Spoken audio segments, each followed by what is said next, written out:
can actually get down from 3% to 2%? Or maybe the question Chairman Powell would like to answer least of all, is 2% still achievable? Or is it time to start rethinking that target in a post-world, It's going to be an interesting conversation to listen to. Of course, if you're Bloomberg's Michael McKee, you don't ask a follow-up. You just ask all the questions up front, right? We're going to experience that together here as part of our special coverage, Kaylee. It's time to head to New York, and I'll meet you back here at 5 o'clock. The late edition of Balance of Power will distill everything that we learned here today on Bloomberg. Thanks for being with us on Bloomberg Radio and TV here on the fastest show in politics. Now a special edition of Bloomberg Surveillance. The Fed Decides. Tom Keene, John Farrow, Lisa Abramowitz coming after this.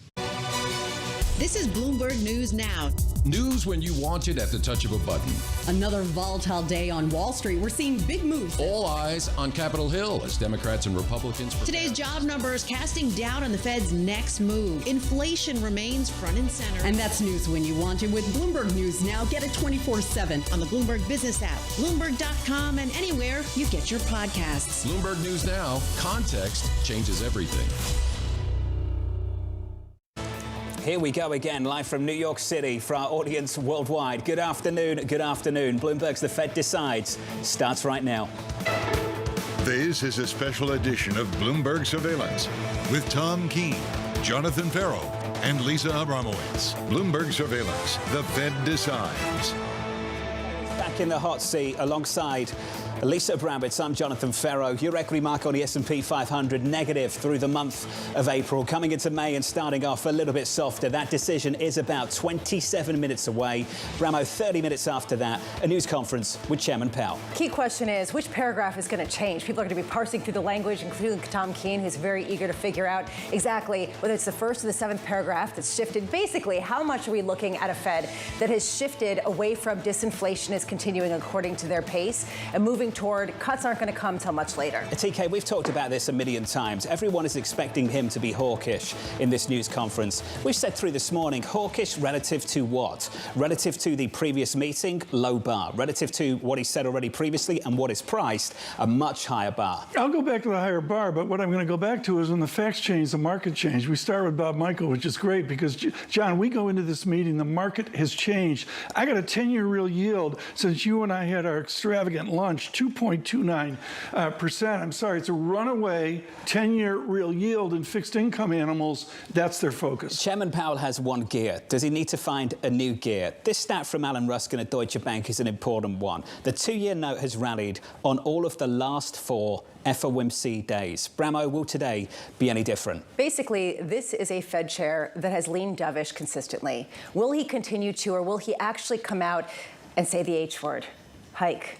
Entertain it, discuss it, embrace it, talk about maybe things getting a little bit concerning given the fact that inflation has been accelerating in certain I'm transfixed by my nominee for Economist of the Year, Lindsay Piegza at Stifel, who says get out front and raise rates, but I see no template for him to do that today or to even hint at it. We need to see lots of Fed speak, John, to get there. Just to be clear, I'm not suggesting that he hike rates today. Just even entertain the idea. That's what I'm talking about. You two have been apart for so long.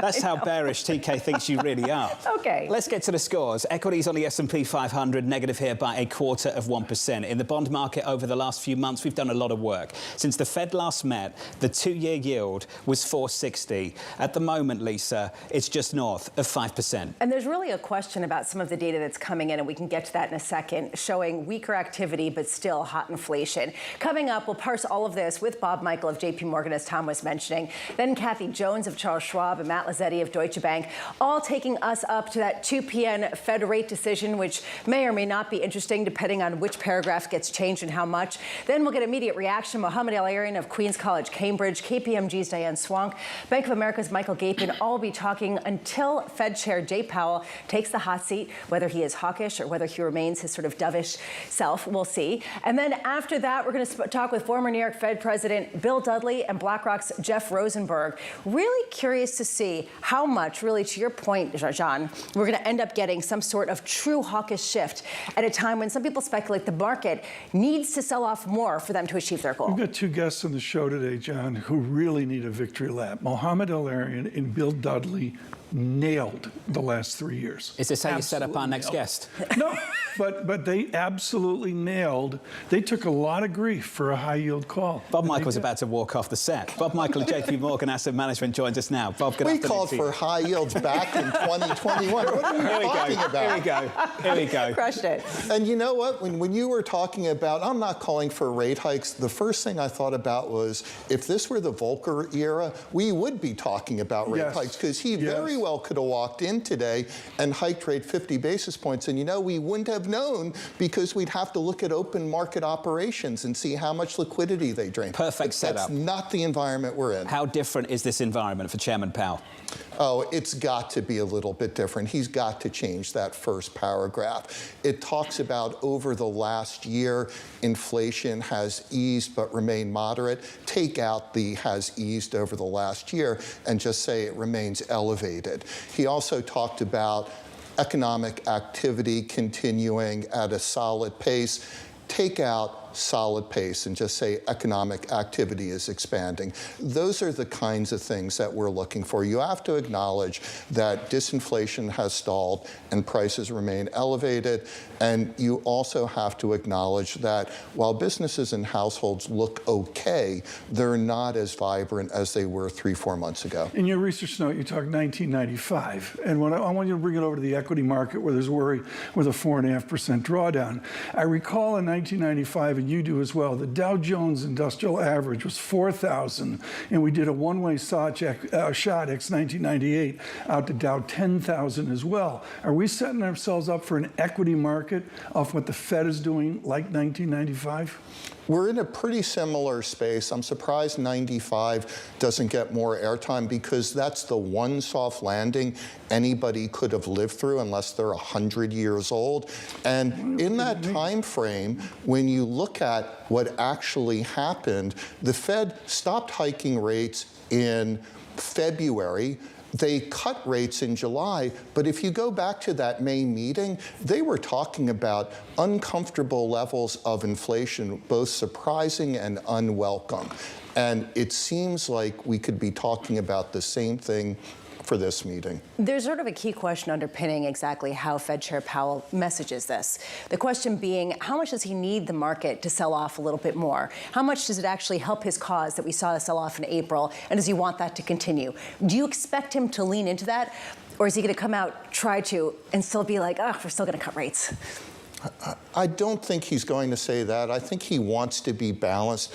I think he actually has the market to where he would like to see it, given the data that's printed over the last 6 weeks.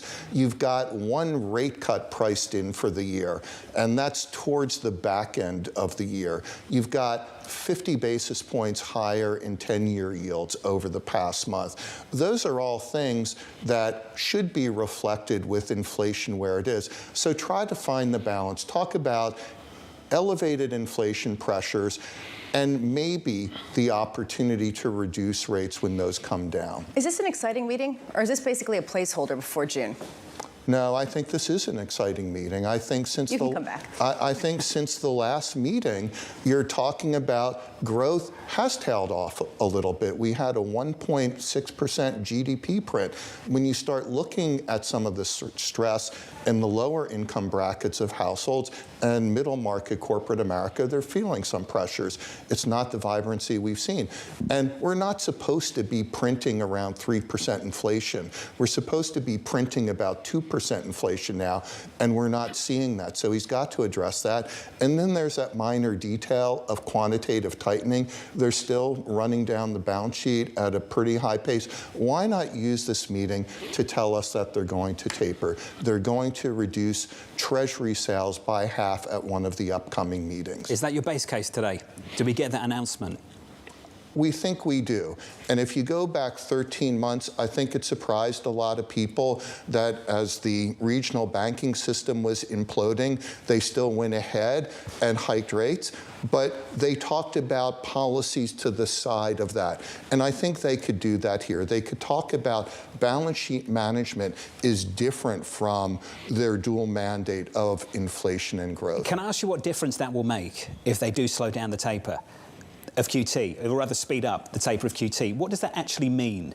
I think psychologically it will help the market support at these levels, because if you think about the largest sellers of treasuries, it is the U.S. Treasury and it's the Fed.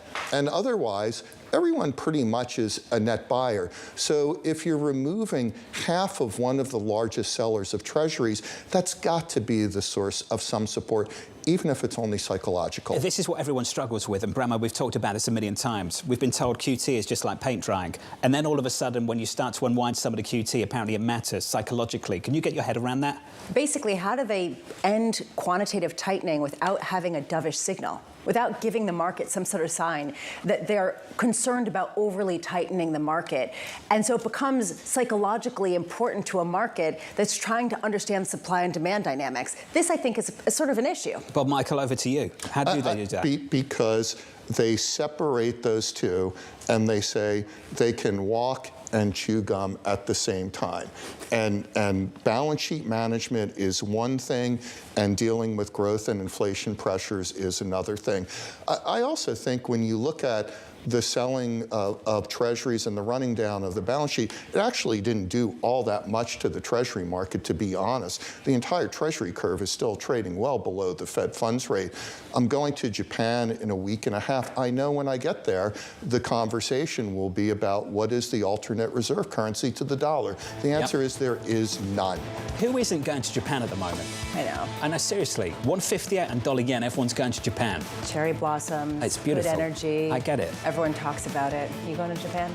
No, I am. Bob's going to go see Toranaga and tell him what to do forward. You've been watching Shogun? Yeah, I love it. Yeah, it's great. High-end program. We need to talk. Amazing. It's great. We need to talk. It's amazing. It's great. Absolutely. JP Morgan financed Toranaga. Let's not go there.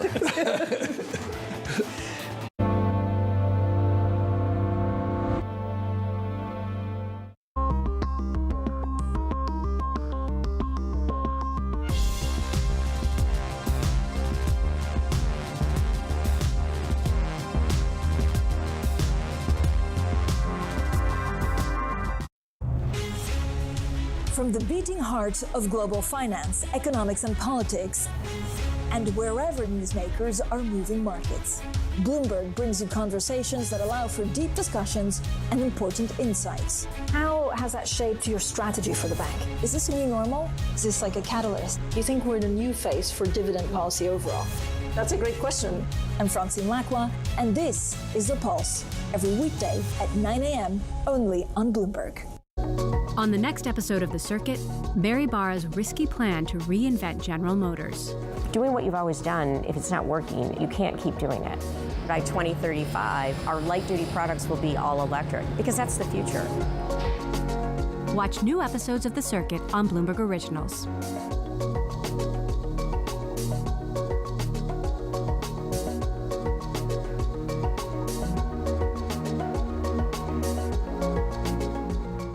Season is here. I think we're all asking the same question. Just how much earnings growth they're expecting. Bloomberg is first to break the numbers. Gilead is coming out right now. We have Take-Two numbers. Shares of Pinterest. Lucid Group coming out with its earnings. All eyes right now on NVIDIA. A lot still to come. With the smartest insights. How much bigger could profit and revenue have been? Better than what the street was expecting. Bang in line with estimates. We will have full and instant analysis. Continuing coverage on Bloomberg.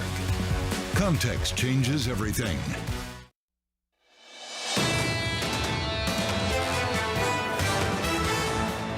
We've gone from expecting 6 or 7 rate cuts to maybe 2. 7 Fed cuts. Cutting rates in June or July. The second part of the year. Surgical rate cuts. Predicting when that rate cut might happen. There's really only one and a bit left for the year. The longer that these rate cuts are postponed, the more credence we get to the possibility of rate hikes. That last mile in inflation. I think they're trying to say this is a bump in the road. Maybe bump is the new transitory. I don't think Chair Powell's going to rule out anything. Powell will aspire to be the most boring boring he possibly can. It'd be very, very difficult for the Fed to deliver anything short of a hawkish message. He will be sort of just as hawkish as he was week before last. Really, if he opens his mouth, there's all downside risk. How patient will they be to get down to their policy objectives? You could get an environment where the economy stays resilient, but inflation just stays much stickier than expected. They're in a tricky spot. I think the Fed's got to try to buy time here. They're between a rock and a hard place. Claudia Sam did her best to cancel this news conference that takes place in about 45 minutes' time.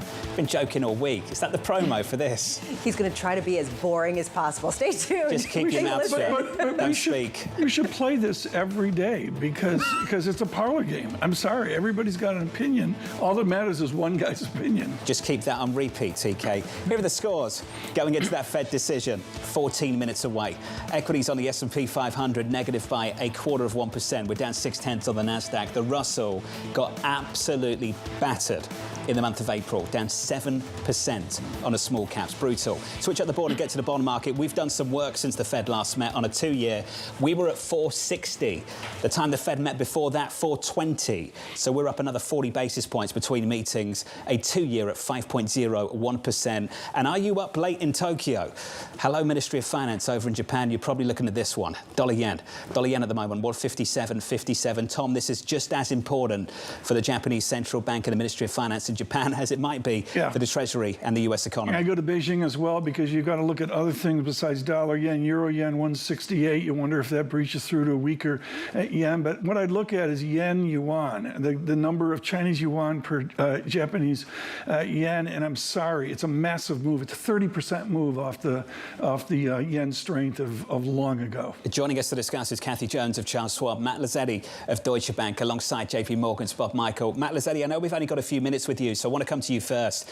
Your call now is December, 1 cut this year. What can Chairman Powell possibly say that's hawkish, given what's already in the price, given what you already think is going to happen this year?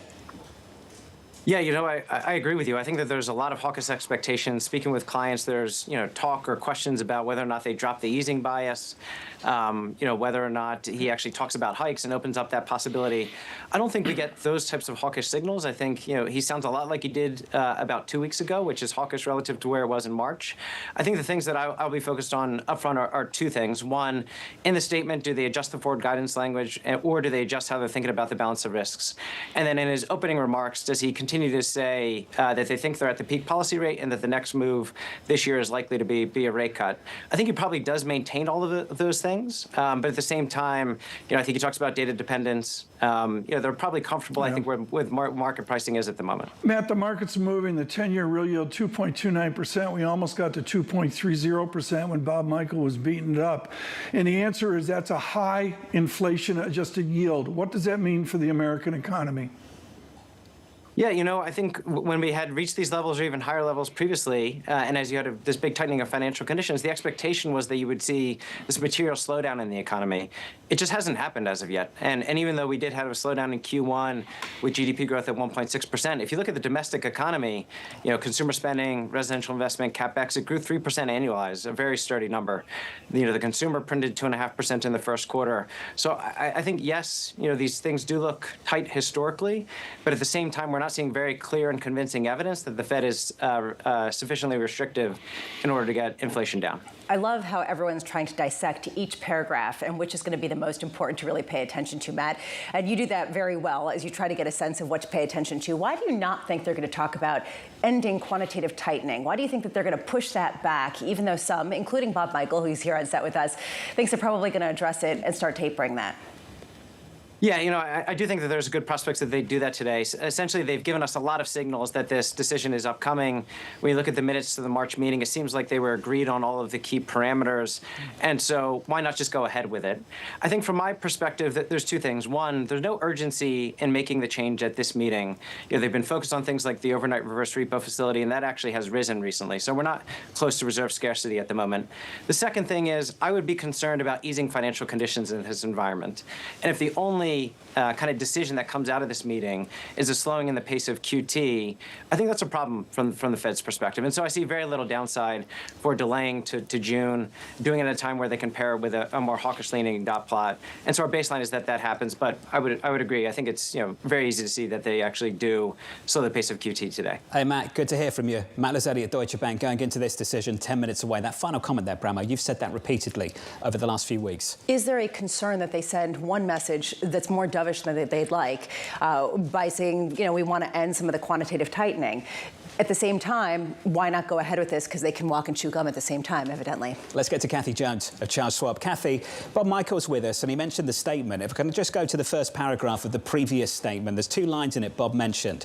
Recent indicators suggest that economic activity has been expanding at a solid pace. They say this on inflation. Inflation has eased over the past year, but remains elevated. When we open this statement up in about 9 minutes' time, Kathy, are you expecting that opening paragraph to get a heavy edit?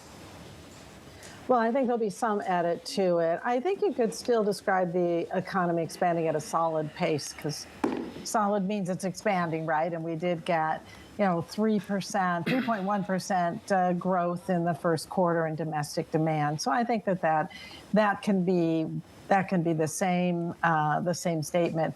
As for the signaling on inflation and where we're going from here, I think that's where we're probably going to see the changes to the statement. I mean, it's very hard to parse through this ahead of time, but I would guess that it does get a heavy edit in the second sentence. The markets are moving, Kathy, and we've got a 2.29, almost 2.30% 10-year real yield. I'm sorry, that changes everything for American business. Does the Fed cognizant of that? Are they aware of a real yield running away? Oh, I'm sure they are. And I'm sure that they would have thought that elevated real yields at this stage of the game had probably slowed the economy more than it has. We've continued to see business investment stay pretty healthy. But, when I look at I think what's puzzling right now is you look at the comments from the regional Fed banks about business activity and consumer spending, and they're a little downbeat. They're not negative, but they're much more likely to say growth expanded slightly or modestly, and rather than strongly or even moderately. And yet then we get the aggregate numbers, and they're pretty healthy. And I think that the Fed would have expected by now that high real rates would have slowed the economy more. Obviously, there are reasons you could point to, like fiscal policy having been more expansive, as a reason that it's taken longer to have an impact. But yeah, real rates still count. I think that we're starting to see that with consumers and credit cards and auto loans and certainly mortgage rates. Kathy, this is a highly data-dependent Fed. They've said that many times. Of course, it's tricky to know which data they're actually looking at and exactly how they're going to weigh it. We got ISM manufacturing earlier, and it came in lower than expected in contractionary territory, but prices paid came in at the hottest pace going back many months. This raises a question: where does the Fed place the emphasis in terms of its mandate? Do we get a sense of that today in the news conference? If there is, I don't want to say the S word, stagflation, and I feel like this is kindergarten with all the different words that we can't say, but is this something that they're going to address with keeping rates higher for longer, higher rates, or are they going to say we care about the economy most of all and don't want to keep it, we want to keep it going for as long as we can? It's pretty obvious that they've focused right now on inflation because economic growth has been, pretty sturdy. If they were to shift that emphasis, I think it would be due to a decline in the job market. A real problem in the job market where job growth really tailed off, and we saw the unemployment rate rise. Because that tends to happen when it happens. It tends to move pretty quickly, and that would be a very clear signal that they're not meeting that mandate of full employment. Right now, they can sort of ignore the ups and downs in the economy to some extent because the aggregate numbers still show a healthy economy, even though manufacturing has struggled for quite some time. But it's when job growth deteriorates that they really have to switch the focus to just fighting inflation back to that dual mandate. Bob, what do you make of that? This idea that, and I don't want to say stagflation, but sort of stagflationary light types of trends where you get slowing growth but still sticky inflation that seems to be in some corners even accelerating. I think we're legging into a broader base slowdown. I think you are seeing some slowdown in businesses and households. I think they are struggling with the higher price of everything and the higher cost of funding those higher prices. And that will continue to put downward pressure on the economy. Ultimately, that will start to bring inflation down again, and we'll return to disinflation. As I hear Matt and Kathy talk, it reminds me that the Fed has to be careful not to be too hawkish and push everything to one side of the boat, because real yields are high, and I don't believe this Fed has given up on the long and variable lags. I think they've been pushed out a bit. I think they will have to come in by year end and cut rates a few times to stabilize the economy. But I think they have to be careful not to be too hawkish, and maybe that's where you fit QT, tapering QT back in. You offset some of the hawkish rhetoric with, we're going to start reducing Treasury sales. So what do you make of this? 3-month average for payrolls, 276. Estimate for Friday, 240. Bank of America, 250. Morgan Stanley, 250. Goldman, 275. What do you make of those kind of numbers? What do they mean? Quits rate prints a new cycle low. Correlation of quits rate to wage gains is nearly perfect historically. So wages are coming down. We know that there is a new, recently unmeasured supply of workers coming into the market through immigration. That should help.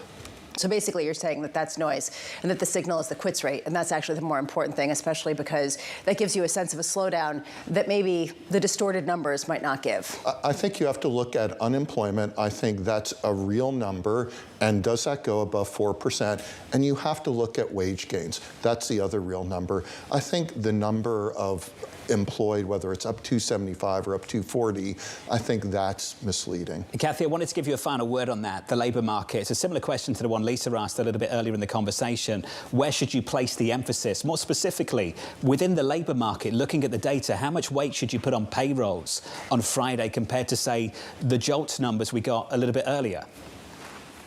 Well, I would agree with Bob that the wage gains are what to look at, because if you're worried about the labor market's influence on inflation, it has to be, the mechanism has to be through wages. So we did also note that the JOLTS number is correlating with, would correlate with lower wage growth, probably closer to 3% than 4%.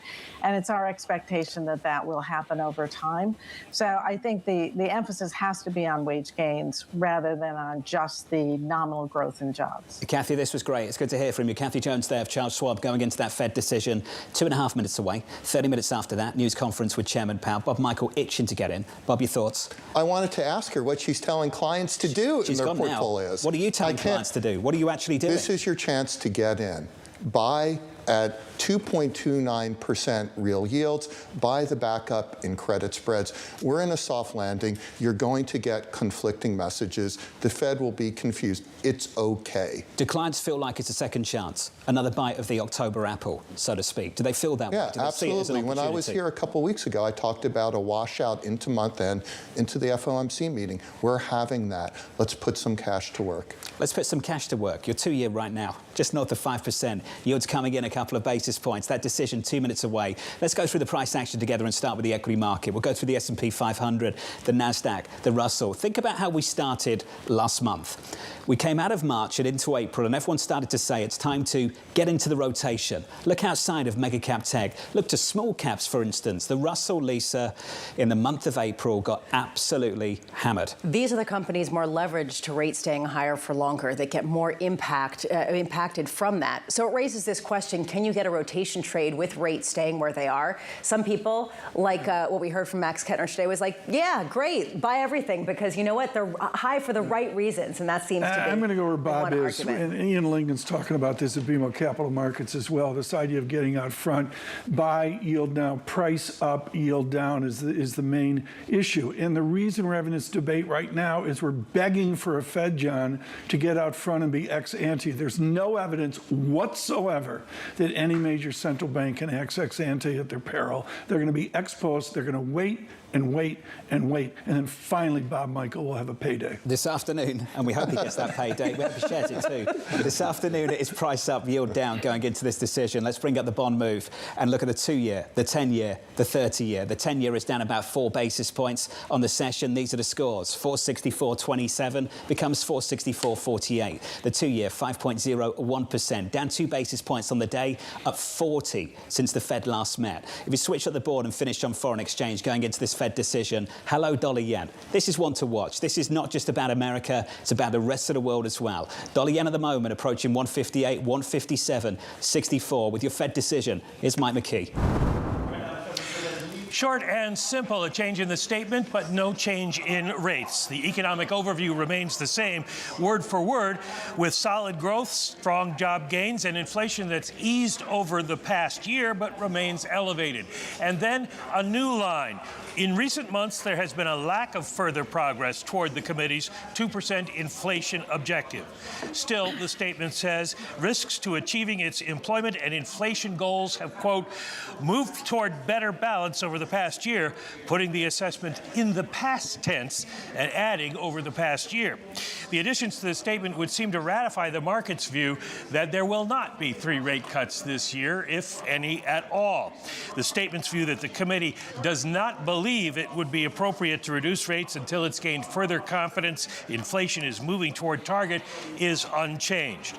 Now, the long-awaited balance sheet taper is here. The Treasury roll-off cap will drop from $60 billion to $25 billion a month starting on June 1st. Officials had suggested it would be lowered to $30 billion. As expected, no change in the $35 billion cap on mortgage-backed securities. However, any maturing securities over the cap will be reinvested in treasuries rather than MBS. The vote, unanimous. And that's it. Mike McKee, thank you, sir. Stay close. Let's run through this price action. Mike McKee's going to run into that news conference in just a moment. Equities recovering just a little bit, still down on the session by 1/10%. Your attention, of course, immediately turning to what's happening in the bond market. In the bond market at the moment, the rally sticks. Yields are lower by 4 basis points on a 10-year, 464, on a 2-year down 3, just about holding on to that 5% level. Lots of attention in the FX market and what's happening with dollar yen. Bit of yen strength off the back of this. Dollar yen back down to 157.54. It was always going to be difficult to out-hawk what was already very hawkish pricing in this market. Bear in mind, though, this is the first act of a 2-part story. The other act is in about 28 minutes' time when we hear from the Federal Reserve Chairman. So do you want to play compare and contrast? I think we could do that, Bramo, briefly. I'll go through this. It might sound a little boring, but every word seems to matter. The last statement, the first paragraph, read as follows. Recent indicators suggest that economic activity has been expanding at a solid pace. Job gains have remained strong and the unemployment rate has remained low. Inflation has eased over the past year, but remains elevated. That first paragraph has changed. This is how it reads now. Recent indicators suggest that economic activity has continued to expand at a solid pace. Job gains have remained strong and the unemployment rate has remained low. Inflation has eased over the past year but remains elevated. In recent months, there has been a lack of further progress towards the committee's 2% inflation objective. I just wonder how long the conversation was, Bramo, in the FOMC to agree to that last line of that first paragraph. You know, I wonder, because the discussion among Fed officials who did speak in the week before the quiet period was more hawkish. People seemed genuinely concerned. I don't think that maybe there was disagreement with this. I just wonder how much conviction Fed Chair Powell will have in this news conference to really build on that and say just how much less conviction they have and just how much they're going to do to offset some of the lack of progress. I think they've got to wait for more economic data. And the bottom line, John, you quoted off Jobs Day. Do we link right now to Friday's Jobs Day? I'm sorry, we do. There's no real indication here of the labor market cracking. JOLT survey today was a little weak. Bob Michael mentioned that, but I just think they have to wait. They're in massively ex-post position. Fantastic lineup going into the news conference. Bob Michael's still with us. Joining us now, I'm pleased to say, good friend of this programme, good friend of ours, Mohammed Al-Erin of Queen's College, Cambridge. Mohammed, you've had a few minutes to go over this one. What jumps out? 3 things, John. One is the characterization of growth is stronger than I would have expected. 2 is the reduction in QE is larger than I expected. And then finally, that additional sentence they've put in about inflation is going to put Chair Powell in a difficult situation at the press conference, because people are going to say, okay, finish the sentence. Progress hasn't been achieved. Why? Is it something temporary? Is it something structural? So they've left wide open the question of why has progress been less than they expected on the inflation front. Mohammed, if I look at this press conference, this is a central banker with an original script and not much theory involved at all. Can he get out front of the debate ex ante, or is this an ex post discussion? Tom, I'm really glad you raised it. This is an ex post discussion. This is a Fed that, having been burnt by trying to be ex ante back in 2021, has become totally exposed, totally data dependent, totally reactive. And that is a problem for the economy. That is a real problem for the economy. So no, he's going to remain exposed. We're going to hear data dependency, I don't know how many times during the press conference. Which raises this question, which data matters more? We were talking about data that we got earlier this morning about ISM manufacturing showing weakening activity, to your point about the surprise and how much they had conviction and strength, but also stickier inflation that came in higher than expected with prices paid. How will this Fed view that data? That, I don't want to say stagflation, because I've said it so many times, and I'm sure people will be making fun of me for that, but I am wondering if this is sort of not ideal for them and if they'll respond more to the inflation side or the economy side. So I call it stagflationary wins. Thank you. Okay? That's good. How I call it.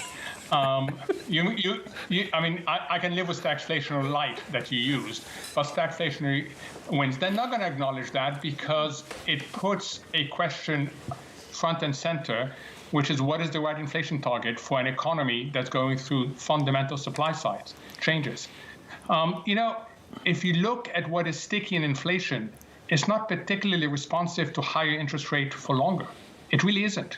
So if they acknowledge the softer economy, they end up having to then discuss, at least internally, whether 2% is the right inflation target.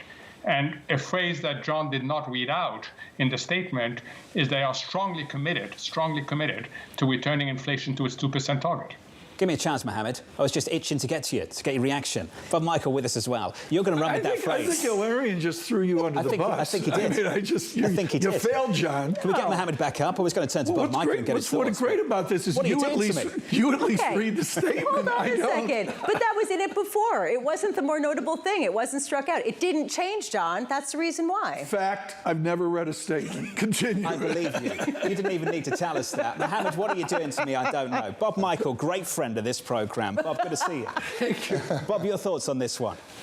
As Michael McKee was reading through the commentary, I thought, boy, this is really good for the markets, because here's a Fed that's telling us, look at the longer term. Look where inflation was and look where we've gotten it to. Don't worry about the last couple of months. We'll see what happens there.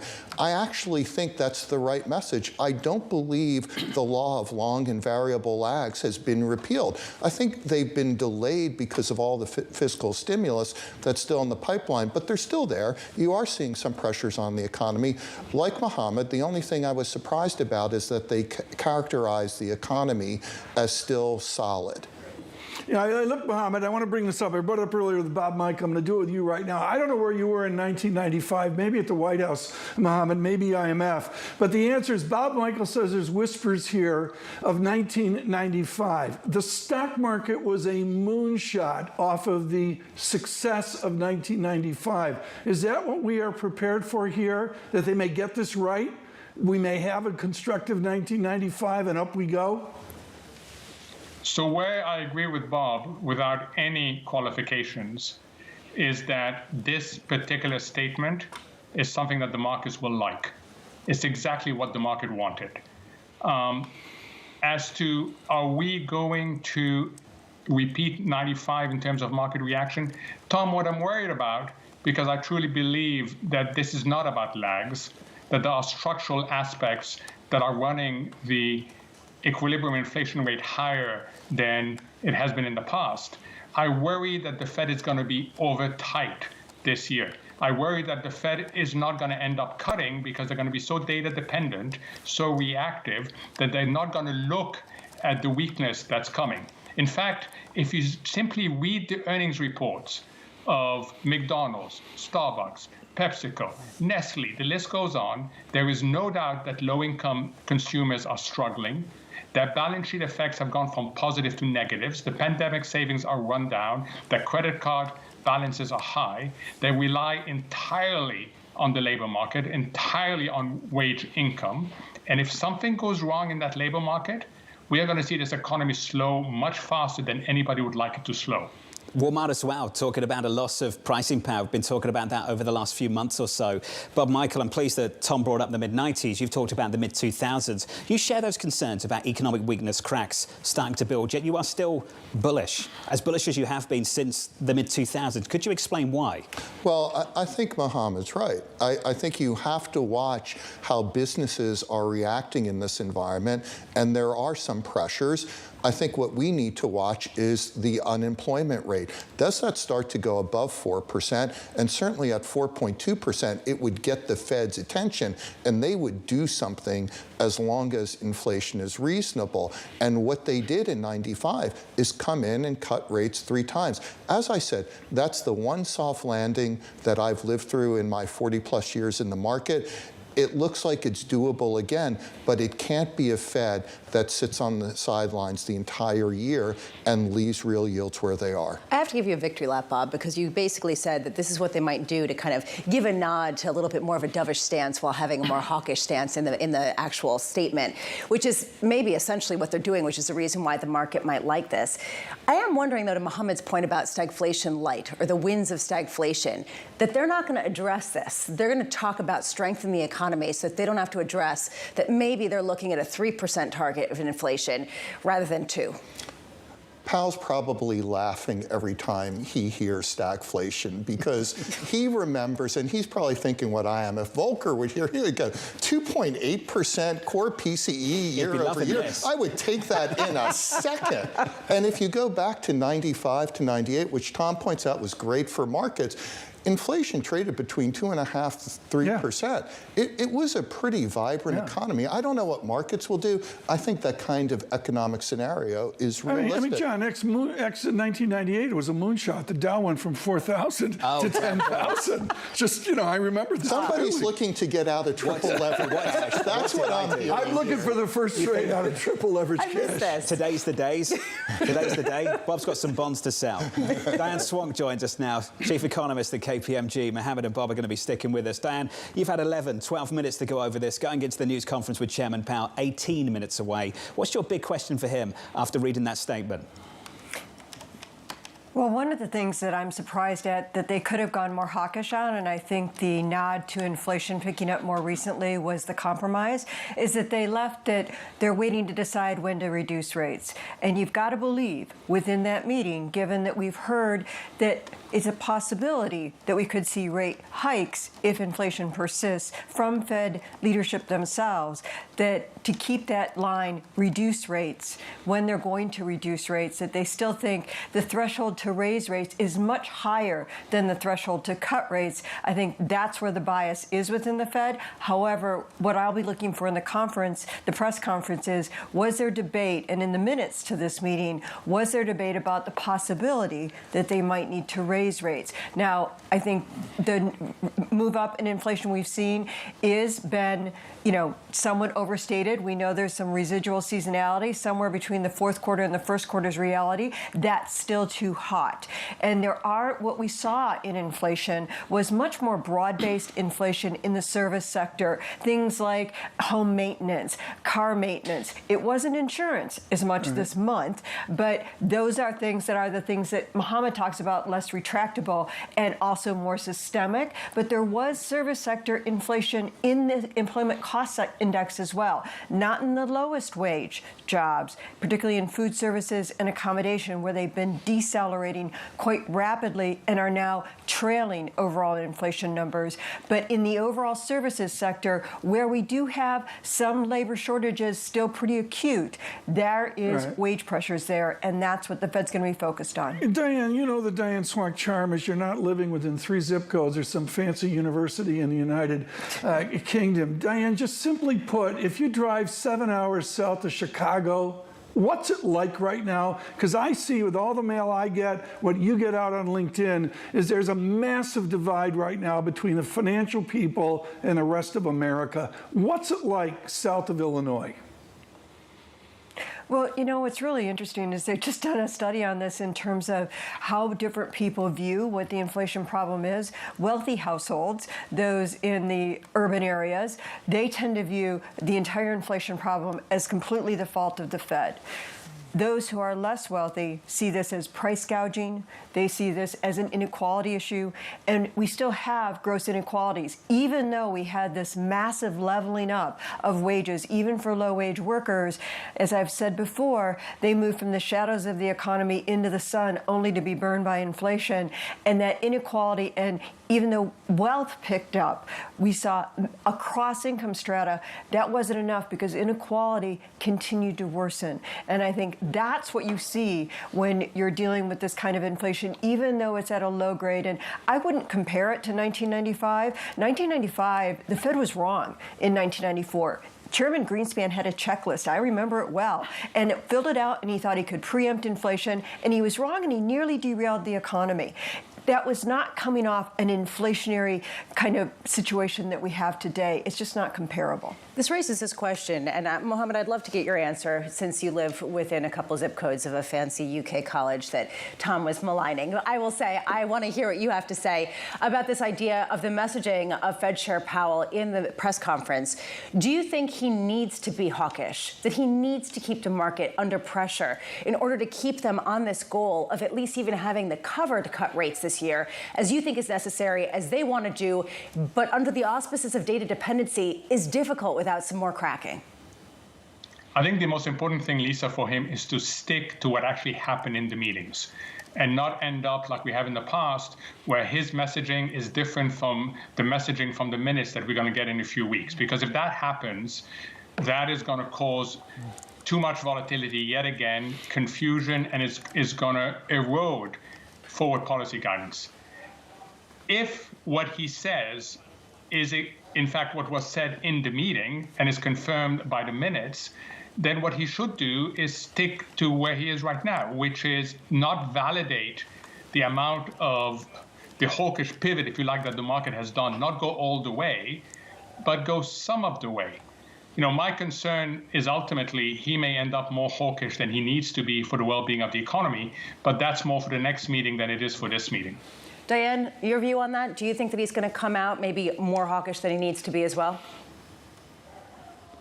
I think he is. I think that is the risk, and it's because the risk has been on the other side. And Mohammed's exactly right. It's very hard. These press conferences, having them every single meeting, there is a downside to transparency. We see how the sausage is being made, but you also see individual personality of the chairman himself and his own views and how that gets translated and gets muddled in terms of what the overall messaging is. And it's not that he's a bad communicator, but it is that this is really hard. I think one of the things that I get really frustrated with is how little uncertainty the leadership of the Federal Reserve have really shown about the economy. I think Chair Powell has actually been more humble in that regard because he's had to eat crow in public on this issue. But the humility and uncertainty we face is very high. And that, the sort of, coming out and making statements following the meeting to counter or to change the message or reflect the message that was in the meeting, I think is not productive. But it's also the certainty with which some of these comments are made is really not helpful either, because there is a lot of uncertainty. Let's face it, we were at 2% on the Fed's, run rate for 3 and 6 months on core and overall inflation coming down. And people were arguing that they should be cutting like crazy.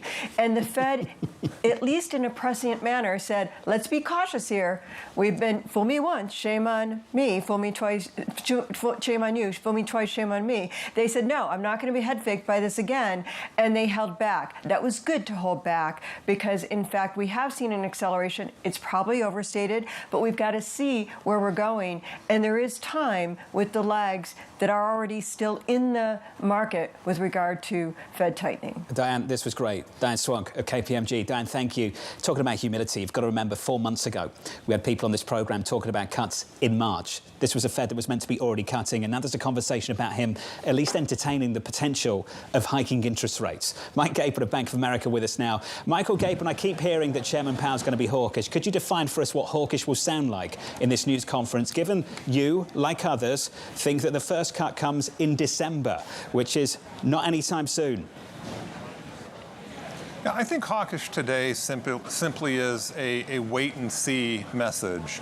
We need to give policy more time to work. That's really about as far as I think they go today. I think he can repeat or will repeat their view that the supply side is helping bring inflation down, so inflation's still in a downward trend. Progress hasn't been where we wanted it to be, but we think our policy stance is tight. So the answer is let that tight policy work for longer. I think that's about as far as they're ready to go today. That's hawkish in May. We'll see what hawkish might look like in June.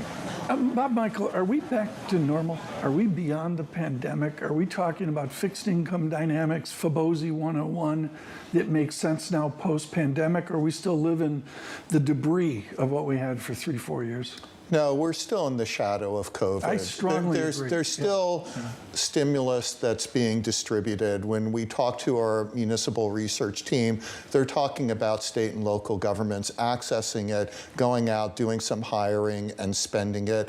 When you talk to businesses, they're talking about accessing some of the Infrastructure Act, some of the CHIPS Act. So that money is still there. When you look at consumer balance sheets, deposit balances on average are still a little bit above where they were pre-COVID. So it's still sloshing around a little bit, but it's coming down pretty quickly. Which raises a question about long and variable lags and exactly how the Fed views that. And Michael Gapon, I'm curious about your view about whether this is a Fed that has yet abandoned that or not, considering the fact that so many people are saying this is an economy that can live with higher rates. This has been the evidence of it, is the strength in the market, the strength in debt markets in general.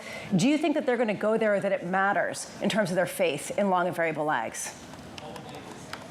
I don't think they'll go there in, say, great detail today, but I agree with some of the comments that Bob made earlier about long and variable lags kind of still being in the pipeline. I think some parts of the economy reacted very quickly to higher rates. Others, it may still be in front of us. So things like fixed rate mortgages, the effective mortgage rate only rising very little, corporates needing to refinance at some point. I think you can make a case that some of the monetary policy tightening is still in the pipeline. It's just been elongated. I doubt the chair is going to get into that today, although I think it's a very reasonable question to ask him, in light of inflation in recent months. Is your policy stance as tight as you think it is? If not, what are you going to do about it? Are they sufficiently restrictive? Mike Gapon, just a final question from me, one to explore.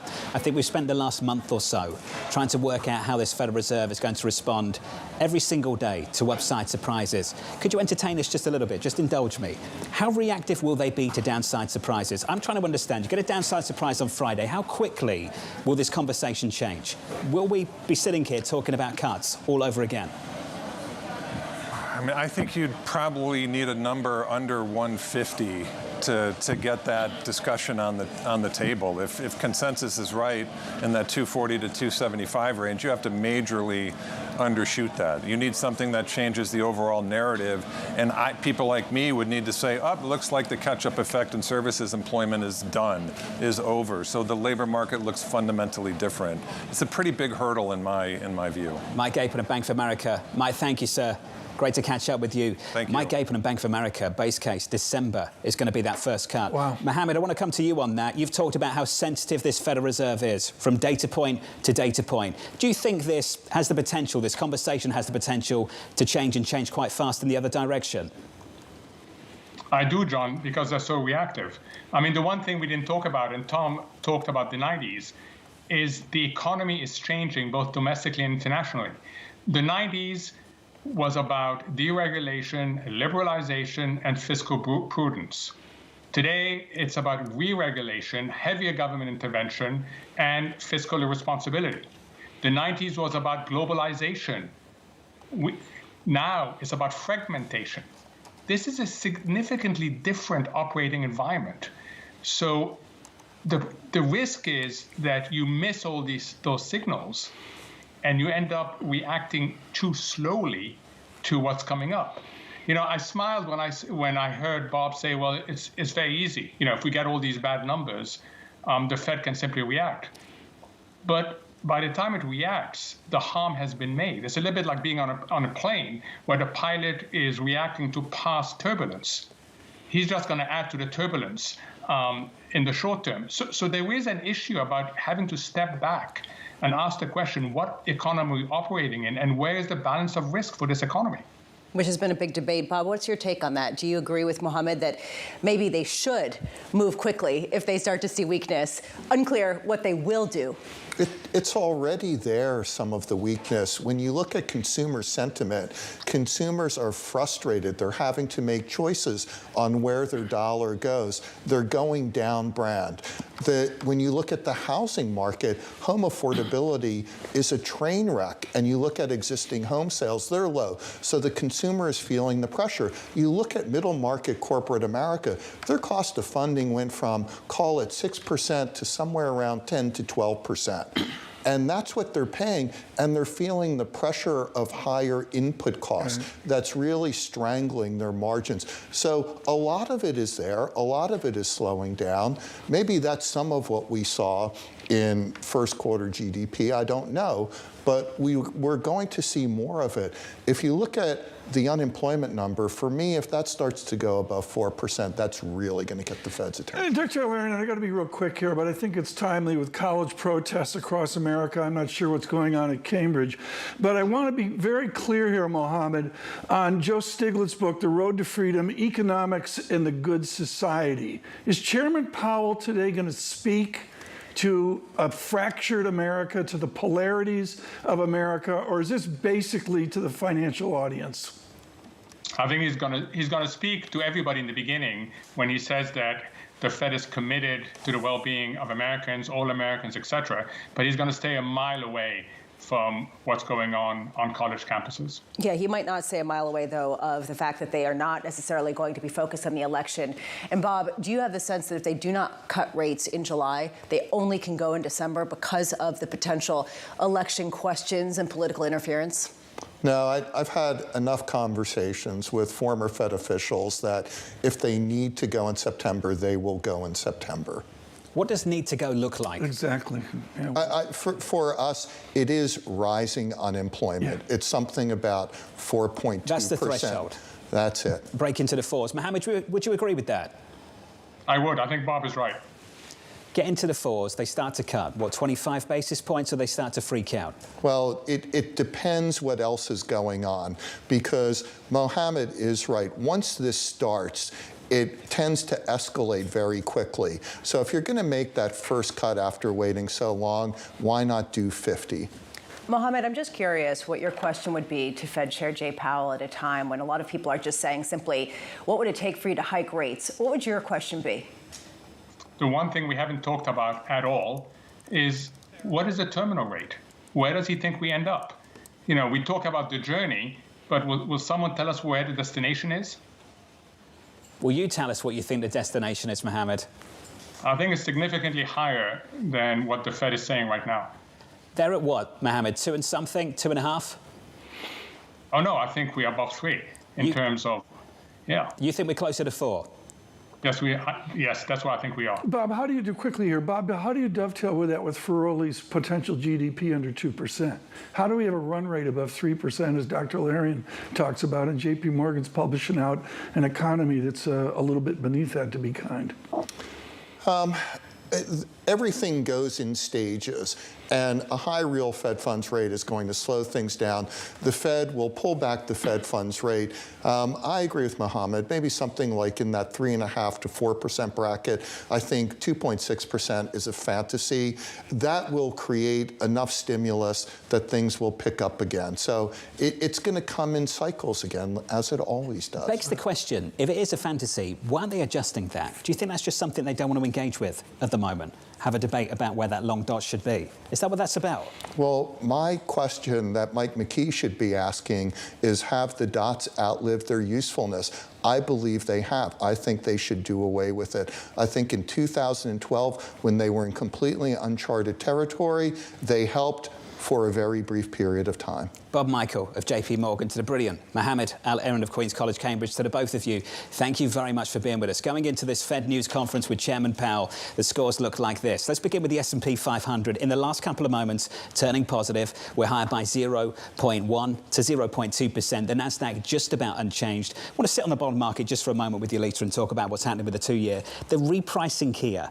First meeting of the year, what were we? Something like 420? Yeah. Next meeting, 460. This meeting, 5%. We've added 40 basis points in between meetings each and every time. For good reason. And it's not because of Fed rhetoric. It's because of the economic data that's come in hotter than expected. The strength that you talk about, very much persistent under the hood, albeit perhaps with some of the cracks that you're talking about. Key question is, are they comfortable with this? Are they happy with this? What do they see over the longer term? How do they see the federal deficit sort of weighing in on all of this? Honestly, there are a lot of questions. Is he going to just try to be as boring as possible? Let's see. What did Claudia Sam say? Don't speak. Yeah, anytime he opens up his That'd be an mouth. Interesting news conference. Yeah, it's going to be downside risk from here. Take a listen. Don't speak. In just a moment, Chairman Powell is going to walk through that door and hopefully he stands at that podium and does actually say something. Lisa, that last line of this statement, there has been a lack of further progress towards the committee's 2% inflation objective. Mohammed said he needs to complete the sentence. What does that sound like? Basically, at this point, how much is that a structural change? Why is this the case?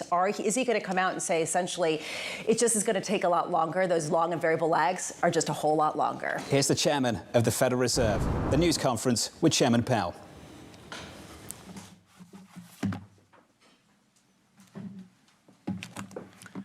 Good afternoon.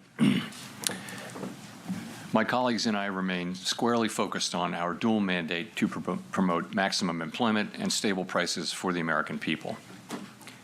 The economy has made considerable progress toward our dual mandate objectives. Inflation has eased substantially over the past year, while the labor market has remained strong. And that's very good news. But inflation is still too high. Further progress in bringing it down is not assured, and the path forward is uncertain. We are fully committed to returning inflation to our 2% goal. Restoring price stability is essential to achieve a sustainably strong labor market that benefits all. Today, the FOMC decided to leave our policy interest rate unchanged and to continue to reduce our securities holdings, though at a slower pace. Our restrictive stance of monetary policy has been putting downward pressure on economic activity and inflation, and the risks to achieving our employment and inflation goals have moved toward better balance over the past year. However, in recent months, inflation has shown a lack of further progress toward our 2% objective, and we remain highly attentive to inflation risks. I'll have more to say about monetary policy after briefly reviewing economic developments. Recent indicators suggest that economic activity has continued to expand at a solid pace. Although GDP growth moderated from 3.4% in the fourth quarter of last year to 1.6% in the first quarter, private domestic final purchases, which excludes inventory investment, government spending, and net exports, and usually sends a clearer signal on underlying demand, was 3.1% in the first quarter, as strong as the second half of 2023. Consumer spending has been robust over the past several quarters, even as high interest rates have weighed on housing and equipment investment. Improving supply conditions have supported resilient demand and the strong performance of the U.S. economy over the past year. The labor market remains relatively tight, but supply and demand conditions have come into better balance. Payroll job gains averaged 276,000 jobs per month in the first quarter, while the unemployment rate remains low at 3.8%. Strong job creation over the past year has been accompanied by an increase in the supply of workers, reflecting increases in participation among individuals aged 25 to 54 years and a continued strong pace of immigration. Nominal wage growth has eased over the past year, and the jobs-to-workers gap has narrowed. but labor demand still exceeds the supply of available workers. Inflation has eased notably over the past year, but remains above our longer-run goal of 2%. Total PCE prices rose 2.7% over the 12 months ending in March. Excluding the volatile food and energy categories, core PCE prices rose 2.8%. The inflation data received so far this year have been higher than expected. Although some measures of short-term inflation expectations have increased in recent months, longer-term inflation expectations appear to remain well anchored, as reflected in a broad range of surveys of households, businesses, and forecasters, as well as measures from financial markets. The Fed's monetary policy actions are guided by our mandate to promote maximum employment and stable prices for the American people. My colleagues and I are acutely aware that high inflation imposes significant hardship as it erodes purchasing power, especially for those least able to meet the higher costs of essentials like food, housing, and transportation. We are strongly committed to returning inflation to our 2% objective.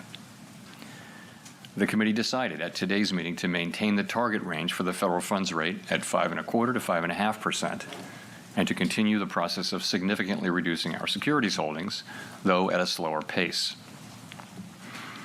Over the past year, as labor market tightness has eased and inflation has declined, the risks to achieving our employment and inflation goals have moved toward better balance.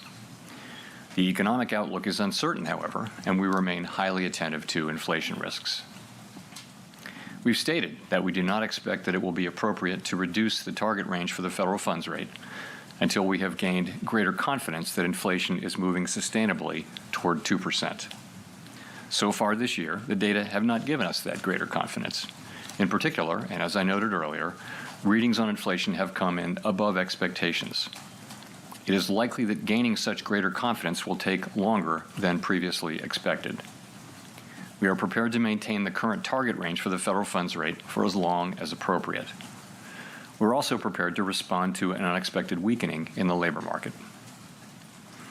We know that reducing policy restraint too soon or too much could result in a reversal of the progress we've seen on inflation. At the same time, reducing policy restraint too late or too little could unduly weaken economic activity and employment. In considering any adjustments to the target range for the federal funds rate, the committee will carefully assess incoming data, the evolving outlook, and the balance of risks. Policy is well positioned to deal with the risks and uncertainties that we face in pursuing both sides of our dual mandate. We will continue to make decisions meeting by meeting. Turning to our balance sheet, the committee decided at today's meeting to slow the pace of decline in our securities holdings, consistent with the plans we released previously. Specifically, the cap on Treasury redemptions will be lowered from the current $60 billion per month to $25 billion per month as of June 1. Consistent with the committee's intention to hold primarily Treasury securities in the longer run, we're leaving the cap on agency securities unchanged per month, and we will reinvest any proceeds in excess of this cap in Treasury securities. With principal payments on agency securities currently running at about $15 billion per month, total portfolio runoff will amount to roughly $40 billion per month. The decision to slow the pace of runoff does not mean that our balance sheet will ultimately shrink by less than it would otherwise, but rather allows us to approach its ultimate level more gradually. In particular, slowing the pace of runoff will help ensure a smooth transition, reducing the possibility that money markets experience stress and thereby facilitating the ongoing decline in our securities holdings that are consistent with reaching the appropriate level of ample reserves. We remain committed to bringing inflation back down to our 2% goal and to keeping longer-term inflation expectations well anchored. Restoring price stability is essential to set the stage for achieving maximum employment and stable prices over the longer run. To conclude, we understand that our actions affect communities, families, and businesses across the country. Everything we do is in service to our public mission. We at the Fed will do everything we can to achieve our maximum employment and price stability goals. Thank you. I look forward to your questions. Thank you, Howard. Schneider with Reuters. A question to follow up, if I could. Do you consider the current policy rate still, are you confident that it's sufficiently restrictive to get inflation back to 2%? So I do think the evidence shows, pretty clearly that policy is restrictive and is weighing on demand. And there are a few places I would point to for that. You can start with the labor market. So demand is still strong, the demand side of the labor market in particular, but it's cooled from its extremely high level of a couple of years ago. And you see that in job openings. You saw it, more evidence of that today in the JOLTS report, as you'll know. It's still higher than pre-pandemic, but it has been coming down both in the Indeed report and in the JOLTS report. That's demand cooling. The same is true of quits and hiring rates, which have essentially normalized. I also look at we look at surveys of workers and surveys of workers and businesses and ask workers, are jobs plentiful, and ask businesses, are workers plentiful? Is it easy to find workers? And you've seen that the answers to those have come back down to pre-pandemic levels. You also see in interest-sensitive spending like housing and investment, you also see that higher interest rates are weighing on those activities. So I do think it's clear that that policy is restrictive. Sufficiently restrictive, I guess. So I would say that we believe it is restrictive, and we believe over time it will be sufficiently restrictive. That will be a question that that the data will have to answer. So as a follow-up, if inflation continues running roughly sideways as it has been, the job market stays reasonably strong, unemployment low, and expectations are anchored and maintained, would you disrupt that for... Expectations are not anchored. Or anchored. Or anchored. Stable, roughly. Would you disrupt that for the last half point on PCE? I don't want to get into complicated hypotheticals, but I would say that, we're committed to retaining our current restrictive stance of policy for as long as is appropriate, and we'll do that. Gina. Thanks for taking our questions, Chair Powell. I wonder, obviously, Michelle Bowman has been saying that there is a risk that rates may need to increase further, although it's not her baseline outlook. I wonder if you see that as a risk as well, and if so, what change in conditions would merit considering raising rates at this point? So I think it's unlikely that the next policy rate move will be a hike. I'd say it's unlikely. Our policy focus is really what I just mentioned, which is how long to keep policy restrictive. You ask, what would it take? I think we'd need to see persuasive evidence that our policy stance is not sufficiently restrictive to bring inflation sustainably down to 2% over time. That's not what we think we're seeing, as I mentioned. But that's something like that is what it would take. We'd look at the totality of the data answer to that question. That would include inflation expectations, and all the other data too. Would that be like a reacceleration in inflation? Well, I think, again, the test, what I'm saying is if we were to come to that conclusion that policy weren't tight enough to achieve that, so it would be the totality of all the things we'd be looking at. It could be expectations, it could be a combination of things. But if we reach that conclusion and we don't see evidence supporting that conclusion, that's what it would take, I think, for us to take that step. Chris. Thank you, Chris Rugaber at Associated Press. You didn't mention the idea that rates are at a peak for the cycle, and didn't mention the idea that it might be appropriate to cut rates later this year, as you have at previous press conferences. So has the Fed sort of dropped its easing bias? Where are you standing on that? So let me address cuts. So obviously, our decisions that we make on our policy rate are going to depend on the incoming data, how the outlook is evolving, and the balance of risks, as always. And we'll look at the totality of the data. So I think, and we think, that policy is well positioned to address different paths that the economy might take. And we've said that we don't think it would be appropriate to dial back our restrictive policy stance until we've gained greater confidence that inflation is moving down sustainably toward 2%. So, for example, let me take a path. If we did have a path where inflation proves more persistent than expected and where the labor market remains strong, but inflation is moving sideways and we're not gaining greater confidence, well, that would be a case in which it could be appropriate to hold off on rate cuts. I think there's also other paths that the economy could take, which would cause us to want to consider rate cuts, and those would be two of those paths would be that we do gain greater confidence, as we've said, if that inflation is moving sustainably down to 2%, and another path could be, an unexpected weakening in the labor market, for example. So those are paths in which you could see us cutting rates. So I think it really will depend on the data.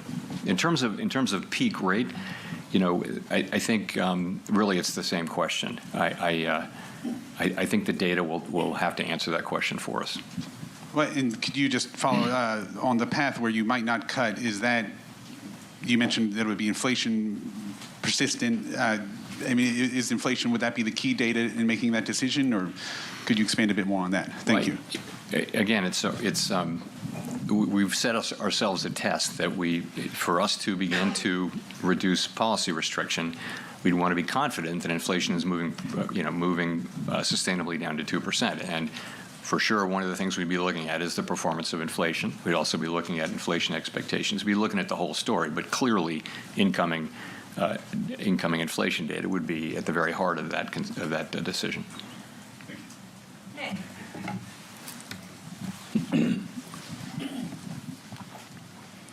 Nick Timros of the Wall Street Journal.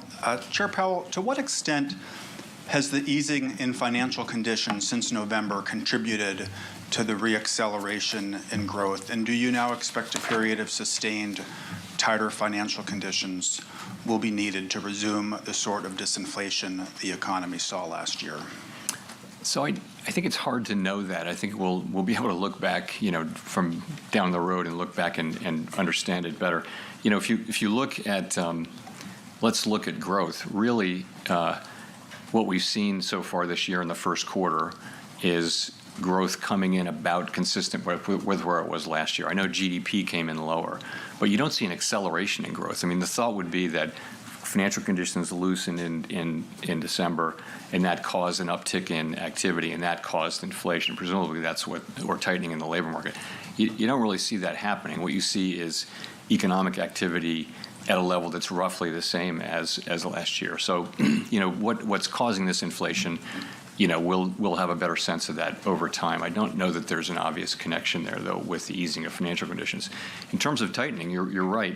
Rates are certainly higher now and have been for some time than they were before the December meeting, and they're higher, and that's tighter financial conditions, and that's appropriate given what inflation has done in the first quarter. You've said in the past that stronger growth wouldn't necessarily preclude rate cuts.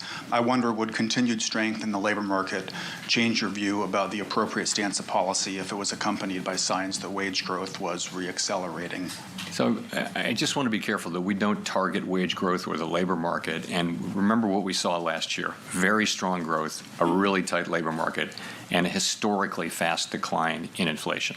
So and that's because we know there are two forces at work here. There's the unwinding of the pandemic-related supply-side distortions and demand-side distortions, and there's also monetary policy, restrictive monetary policy. So I wouldn't rule out that something like that can continue. I wouldn't give up at this point on further things happening on the supply side, either because we do see that companies still report that there are supply side issues that they're facing, and also, even when the supply side issues are solved, it should take some time for that to affect economic activity and ultimately inflation. So there are still those things. So I don't like to say that either growth or a strong labor market in and of itself would automatically create problems on inflation, because of course it didn't do that last year. You ask about wages. We also don't target wages. We target price inflation. It is one of the inputs. The point with wages is, of course, we like everyone else like to see high wages, but we also want to see them not eaten up by high inflation, and that's really what we're trying to do is to cool the economy and work with what's happening on the supply side to bring the economy back to 2% inflation. Part of that will probably be having wage increases move down incrementally toward levels that are more sustainable. Rachel. Hi, Chair Powell. Rachel Siegel from the Washington Post. Thanks for taking our questions. You talked about needing time to gain more confidence that inflation is sustainably moving back down to 2%. It's May now. Do you have time this year to cut 3 times, just given the calendar? Yeah, I'm not really thinking of it that way. What we said is that we need to be more confident, and we've said, my colleagues and I today said, that we didn't see progress in the first quarter, and I've said that it appears then that it's going to take longer for us to reach that point of confidence. So I don't know how long it'll take. I can just say that when we get that confidence, then rate cuts will be in scope, and I don't know exactly when that will be. And with hindsight, are there any signs that you can look back on now, looking at the reports from January or February or March, that suggested something more worrying than just expected bumpiness?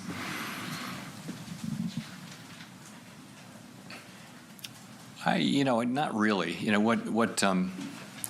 So I thought it was appropriate to reserve judgment until we had the full quarter's data, until we saw the March data. And so take a step back. What do we now see in the first quarter? We see strong economic activity. We see a strong labor market, and we see inflation. We see 3 inflation readings. So I think you're at a point there where you should take some signal. We don't like to react to 1 or 2 months' data, but this is a full quarter, and I think it's appropriate to take signal now, and we are taking signal. And the signal that we're taking is that it's likely to take longer for us to gain confidence that we are on a sustainable path than a 2% inflation. That's the signal that we're taking. Steve. Yeah, Mr. Chairman, if I could, Steve Leisman, CNBC, if I could follow up on that. What particular areas were sort of temporary or blips in the inflation data in the first quarter, and what's the dynamic by which you expect them to work out in the coming months and quarters? Yeah, so we will, we will put the thing. We have put the thing under a microscope. I will say, nothing is going to come out of that that's going to change the view. I think that in fact we didn't gain confidence, and that it's going to take longer to get that confidence. But confidence, I just think you know the story. What's happened since December is you've seen higher goods inflation than expected, and you've seen higher non-housing services inflation than expected, and those two are working together to sort of be higher than we had thought. And there are stories behind how that happened. I think my expectation is that we will, over the course of this year, see inflation move back down. That's my forecast. I think my confidence in that is lower than it was because of the data that we've seen. So we're looking at those things. We also continue to expect, and I continue to expect, that housing services inflation, given where market rents are, those will show up in measured housing services inflation over time. We believe that it will. It looks like that there are substantial lags between when lower market rates turned up and for new tenants, and when it shows up for existing tenants or for in housing services.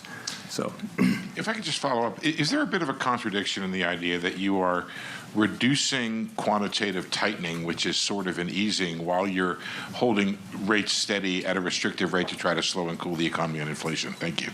I wouldn't say that, no. I mean, the active tool of monetary policy is, of course, interest rates, and this is a plan we've long had in place to slow, really not in order to provide accommodation to the economy, but to be less restrictive to the economy. It really is to ensure that the process of shrinking the balance sheet down to where we want to get it is a smooth one and doesn't wind up with financial market turmoil the way it did the last time we did this, and the only other time we've ever done this. Craig.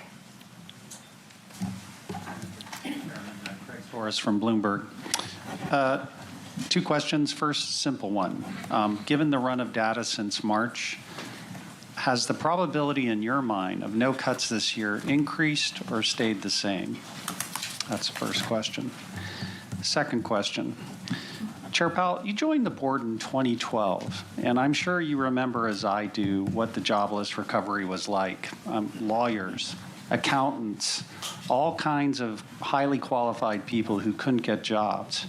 And given your history there, I wonder if there's an argument for being more patient with inflation here. We have strong productivity growth. That's helping wages go up. We have good employment.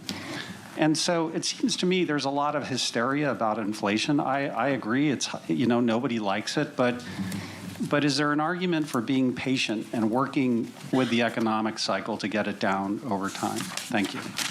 So on your first question, I don't have a probability estimate for you, but all I can say is that, we've said that we didn't think it would be appropriate to cut until we were more confident that inflation was moving sustainably on 2%. We didn't get, our confidence in that didn't increase in the first quarter, and in fact, what really happened was we came to the view that it will take longer to get that confidence. And I think I think it's, the economy has been very hard for forecasters broadly to predict its path, but there are paths to not cutting and there are paths to cutting. It's really going to depend on the data. In terms of the employment mandate, to your point, if you go back a couple of years, our sort of framework document says that when you look at the two mandate goals, and if one of them is further away from goal than the other, then you focus on that one. It's the time to get back there times the times how far it is from the goal, and that was clearly inflation. So our focus was very much on inflation, and this is what we referred to in the statement. As inflation has come down now to below 3% on a 12-month basis, it's become we're now focusing the other goal, the employment goal, now comes back in to focus, and so we are focusing on it, and that's how we think about that.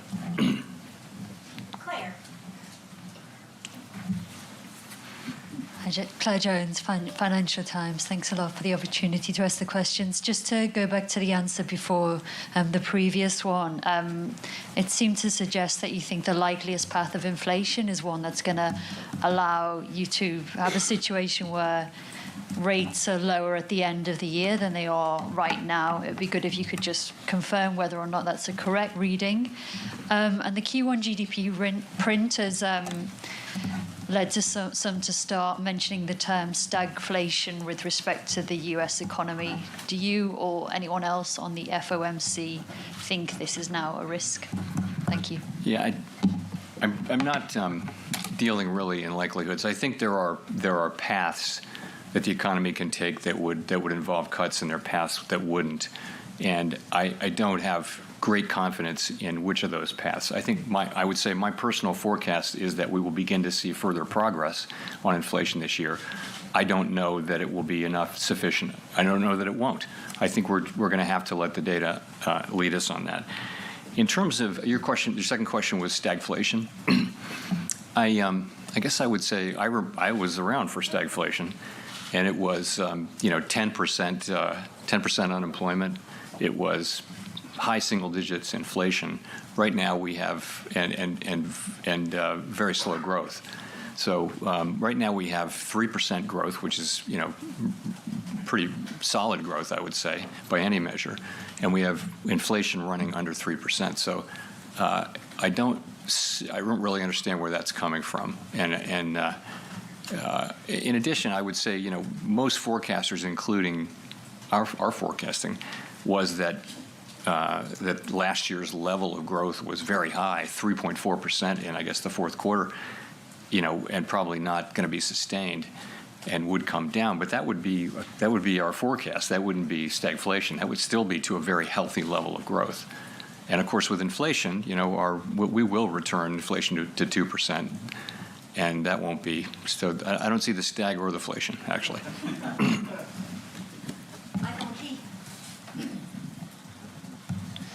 Michael McKee from Bloomberg Radio and Television.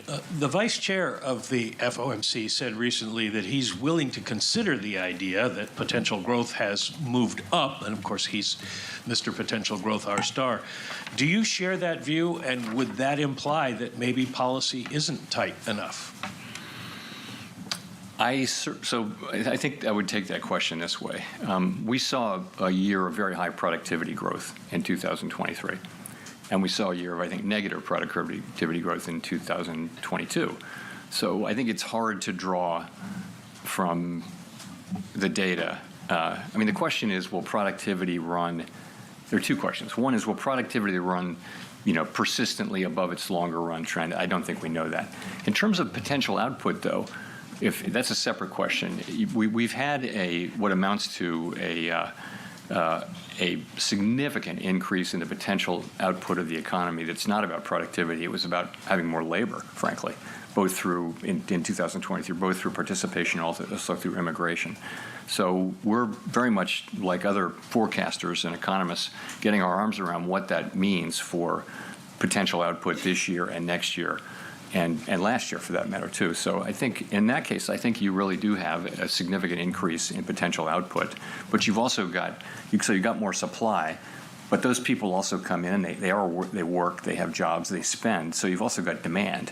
So it may be that you get more supply than you get demand at the beginning. But ultimately, it should be neither inflationary nor disinflationary over a longer period.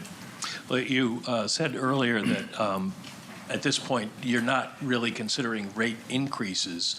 If growth is higher, but you're not considering rate increases, does that imply that you're more worried about causing the economy to slow too much than you are about inflation taking off again? No, I think we believe our policy stance is in a good place and is appropriate to the current situation. We believe it's restrictive. And, our evidence for that I went over earlier. You see it in the labor market. You see it in inflation-sensitive spending, where demand has clearly come down a lot over the past few years.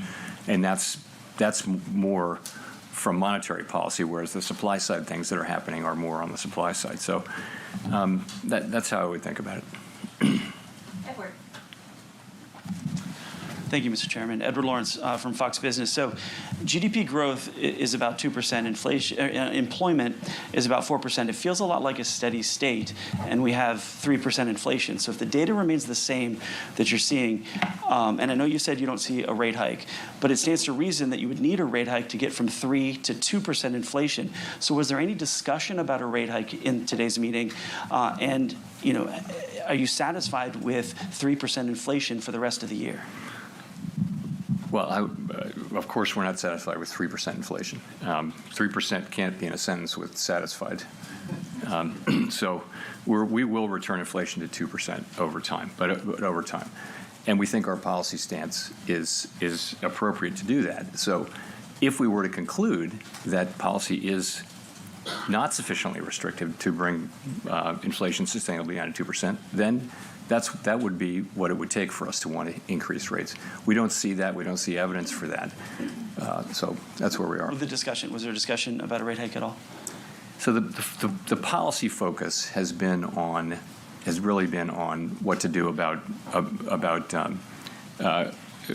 holding the current level of restriction. That's part of the policy. That's where the policy discussion was in the meeting. I wanted to follow on the 3%. Is there a time frame of persistent inflation that would trigger a rate hike? There isn't any rule. You can't look to a rule. These are going to be judgment calls.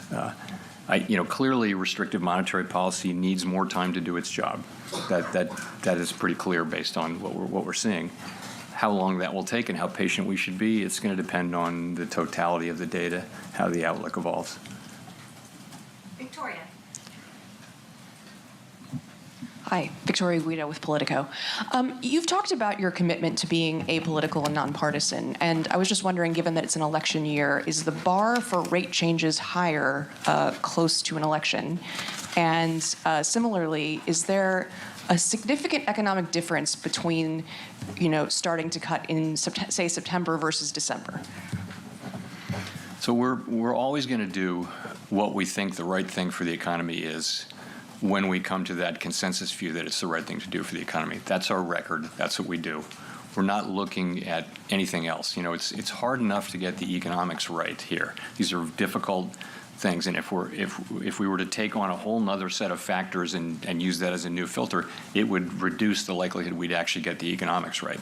So that's how we think about it around here. And, we're at peace over it. We know that we'll do what we think is the right thing when we think it's the right thing. And we'll all do that. And that's how everybody around here thinks.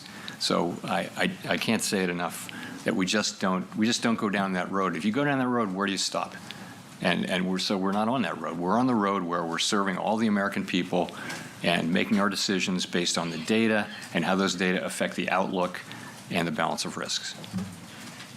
And then is there a significant difference between, whether you start in, say, September versus December?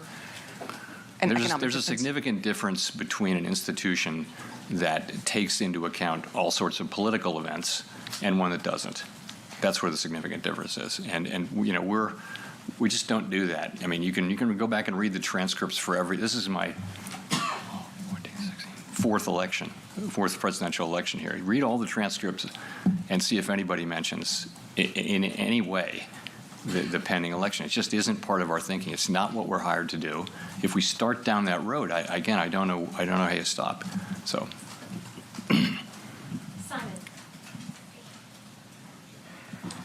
Thank you, Chair Powell. Question about the labor market. You've mentioned a few times that the labor market is normalizing. Certainly today's JOLTS data suggested that things are kind of getting back to pre-pandemic levels.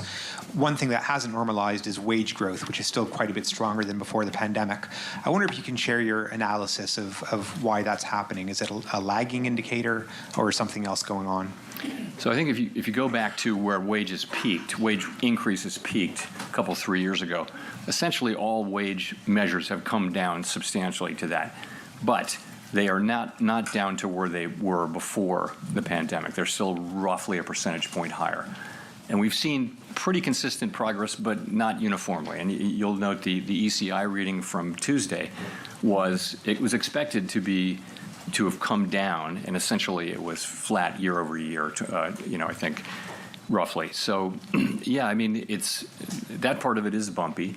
And again, we don't target wage increases, but in the longer run, if you have wage increases running higher than productivity would warrant, and then there will be inflationary pressures. Employers will raise prices over time if that's the case. So we've seen progress. It has been inconsistent, but we have seen a substantial decline overall. But we have ways to go on that. Scott. You worried? Nancy. Sorry. Hey, Chair Powell, Nancy Marshall-Genzer from Marketplace. You mentioned consumers, and consumers are feeling the weight of interest rates right now. Mortgage rates are up, as are rates for car loans, credit cards. People looking to borrow are very discouraged. That's reflected in their views on the economy. What would you say to them? Well, the thing that hurts everybody, and particularly people in the lower income brackets, is inflation. If you're a person who's living paycheck to paycheck and suddenly all the things you buy, the fundamentals of life go up in price, you are in trouble right away. And so with those people in mind in particular, what we're doing is we're using our tools to bring down inflation. It will take some time, but we will succeed, and we will bring inflation back down to 2%, and then people won't have to worry about it again. That's what we're doing, and we know that it's painful and inconvenient, but the dividends will be paid will be very large, and everyone will share in those dividends. And we've made quite a lot of progress if you can think about it. I think headline core PCE peaked at 5.8. Now it's at headline peaked at 7.1. Now it's at 2.7. Don't want to get that wrong. No, you don't. Quick follow-up. Are current interest rates really doing that much, though, to fight inflation right now for those consumers? Yes, I mean, I think that restrictive monetary policy is doing what it's supposed to do, but it's also in this case unusually working alongside and with the healing of the supply side. That was different this time was that a big part of the source of the inflation and the reason why we're having this conversation is that we had this supply side kind of collapse with shortages and bottlenecks and all that kind of thing. And this was to do with the shutting down and reopening of the economy and other things that really raised demand. So many factors did that. So I think now you see those two things working together, the reversal of those supply and demand distortions from the pandemic and the response to it, along with restrictive monetary policy. Those two things are working to bring down inflation, and we've made a lot of progress. Let's remember how far we've come. And we have a ways to go. We've got work left to do, but we're not looking at the very high inflation rates that we were seeing 2 years ago.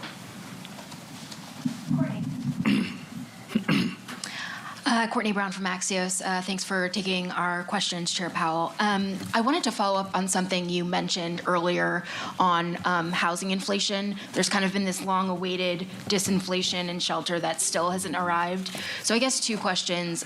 How do you explain the substantial lags between some of the private sector data we're seeing and the government data? And how confident are you that rents will be helpful on the inflation front in the coming months?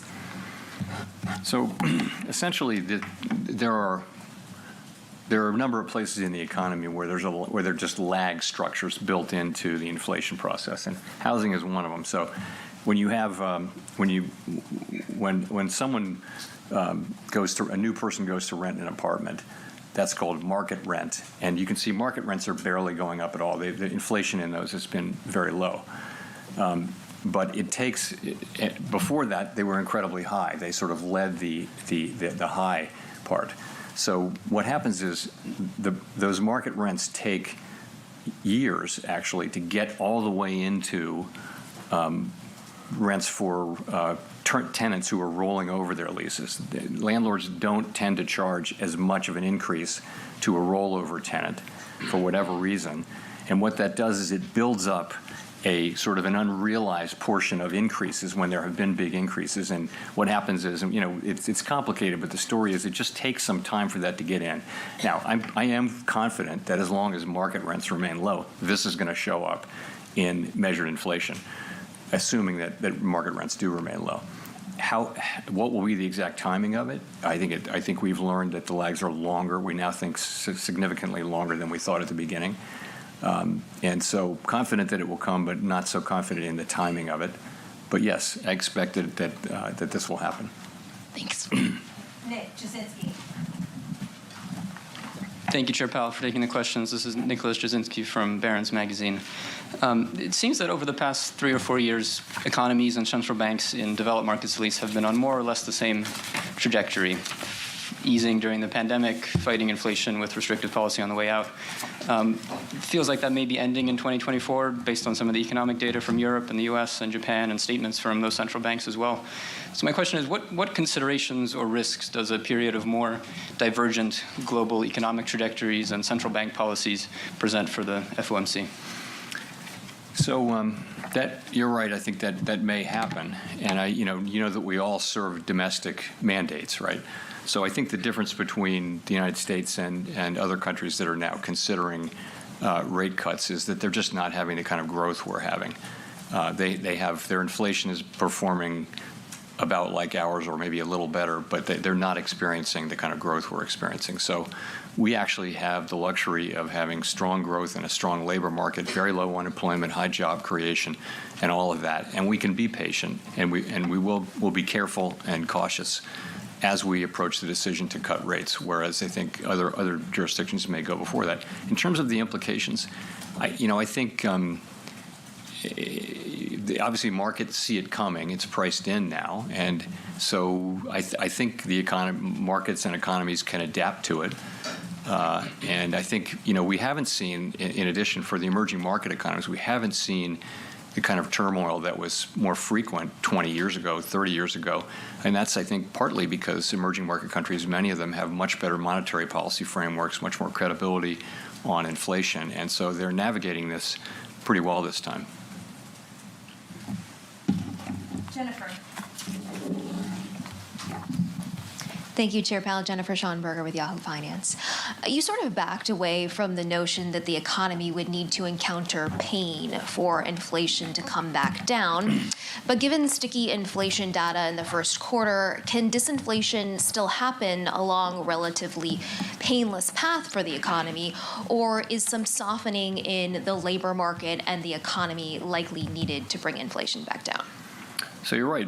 I think we thought, and most people thought there would have to be probably significant dislocations somewhere in the economy, perhaps the labor market, to get inflation all the way down from the very high levels it was at the beginning of this episode. That didn't happen. That's a tremendous result. We're very, of course, gratified and pleased that that hasn't happened. And if you look at the dynamics that enabled that, it really was that so much of the gain was from the unwinding of things that weren't to do with monetary policy, but the unwinding of the distortions to the economy, supply side problems, and also some demand issues as well. The unwinding of those really helped inflation come down. Now, as I've said, I'm not giving up on that. So I think it is possible that those forces will still work to help us bring inflation down. We can't be guaranteed that that's true, though, and so we're trying to use our tools in a way that keeps the labor market strong and the economy strong, but also helps bring inflation back down to 2% sustainably. We will bring inflation down to 2% sustainably. We hope we can do it without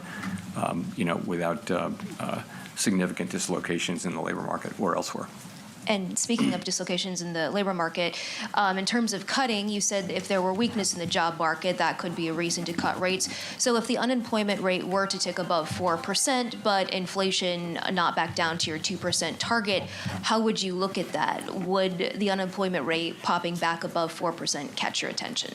I said an unexpected weakening is the way I characterize it. So, and I'm not going to try to define exactly what I mean by that, but, it'd have to be meaningful and get our attention and lead us to think that the labor market was really significantly weakening for us to want to react to it. A couple of tenths in the unemployment rate would probably not do that, but it would be a broader thing that would suggest that it would be appropriate to consider cutting. And I think whether you decide to cut will depend on all the facts and circumstances, not just that one. Chair Powell, thanks for taking the question. Kyle Campbell with American Banker. You've said that broad and material changes are needed for the Basel III endgame proposal, and you've mentioned that a reproposal is something that's on the table. As you've had more time to sort of sit with the public commentary, process that, and understand the options available to you, do you have a better sense of whether a reproposal will be necessary? And do you have a timeline in mind for when some sort of movement will be made on that front, either a reproposal or a move to finalize?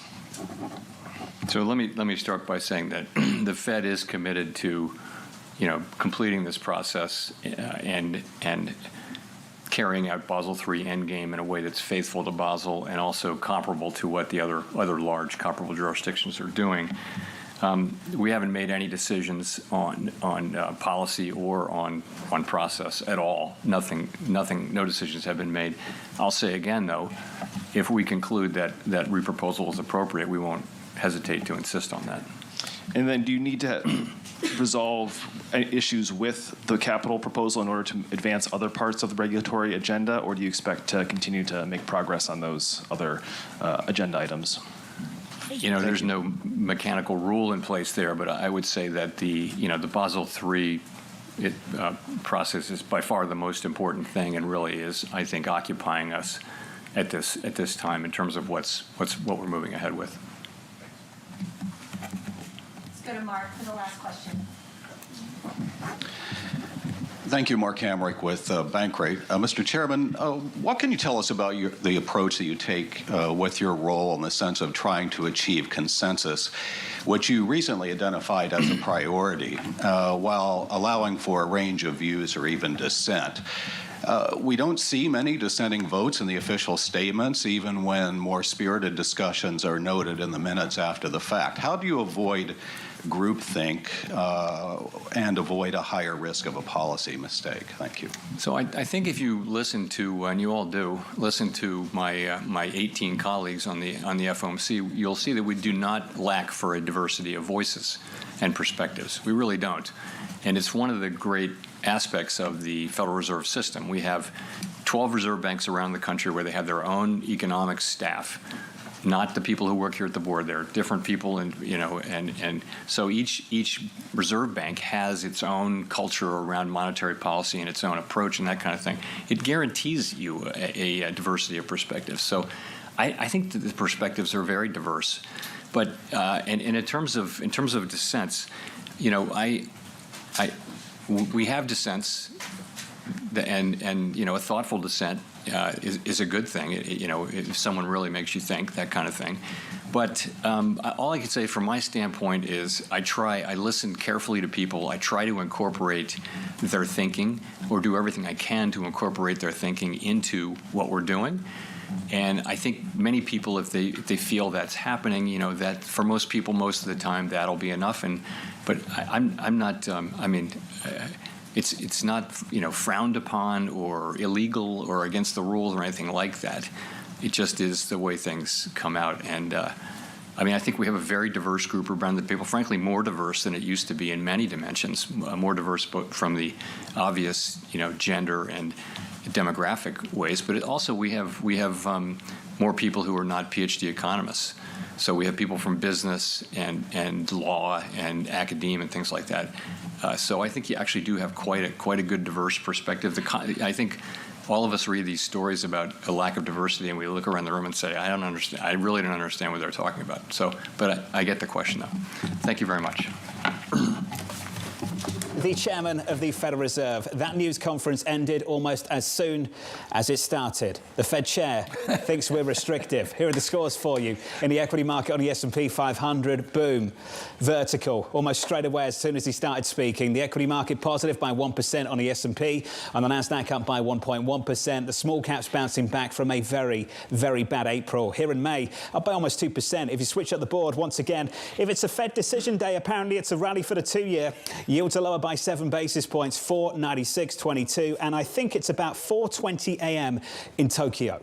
Dollar yen looks a little something like this. I imagine the Ministry of Finance is a little bit happier. It could have been a whole lot worse. Dollar yen 157.49. Take a listen to what the chairman of the Federal Reserve had to say. I do think the evidence shows, pretty clearly that policy is restrictive and is weighing on demand, and there are a few places I would point to for that. You can start with the labor market. So demand is still strong, the demand side of the labor market in particular, but it's cooled from its extremely high level of a couple of years ago. And you see that in job openings. You saw more evidence of that today in the JOLTS report, as you'll know. It's still higher than pre-pandemic, but it has been coming down both in the Indeed report and in the JOLTS report. That's demand cooling. Neil Dutta of Renaissance Macro with this line. The statement retains its easing bias. Powell believes the policy is restrictive. Look at the price action off the back of this, Bramo. The next 60 minutes of that news conference, next 50 minutes, hardly worth your time. Well, especially because the next question was the question that was the key one, popping the question that Julian Emanuel was talking about, which is, have you considered a hike? How big is the threshold? Not likely. We're not going to do that. So it was a 1-2 punch. First, policy was restrictive, dovish. Then hikes are not on the table. Even a bigger rally. And frankly, that's what's fueling, basically, hawkishism is a vocabulary. And Goldman Sachs in their note, Hatzius and Company in their note started with the tapering action. I think it was a tandem. I agree with everything you've said, and it was over, John, after not 40 seconds. I think it was over after 33 seconds. But with that said, he delivered a lot of what people wanted as an adjustment. You saw it in the real yield. It's come back a little bit, but you wonder what the follow-on is. The first set of Fed speakers out of the block. I mean, are they going to go with this tone? It's been a fantastic lineup of guests over the last couple of hours. Just a shout out to Bob Michael at JP Morgan and Mohammed Al-Arian. Asked about stagflation. Do you remember Bob's response to that? I think the chairman's going to laugh at that. Reflect on what happened in the Volcker years. I think he's going to laugh. He said there's no stag, there's very little inflation. Ultimately, there's no stagflation. Basically, he laughed. He said, give me a break. This is not what we're talking about. Honestly, this was a Fed chair that came out much more dovish than anyone had expected. And honestly, this raises a question about whether whether he is entertaining some of the key debates. He was asked by Michael McKee about long-term neutral rates, not going to engage it.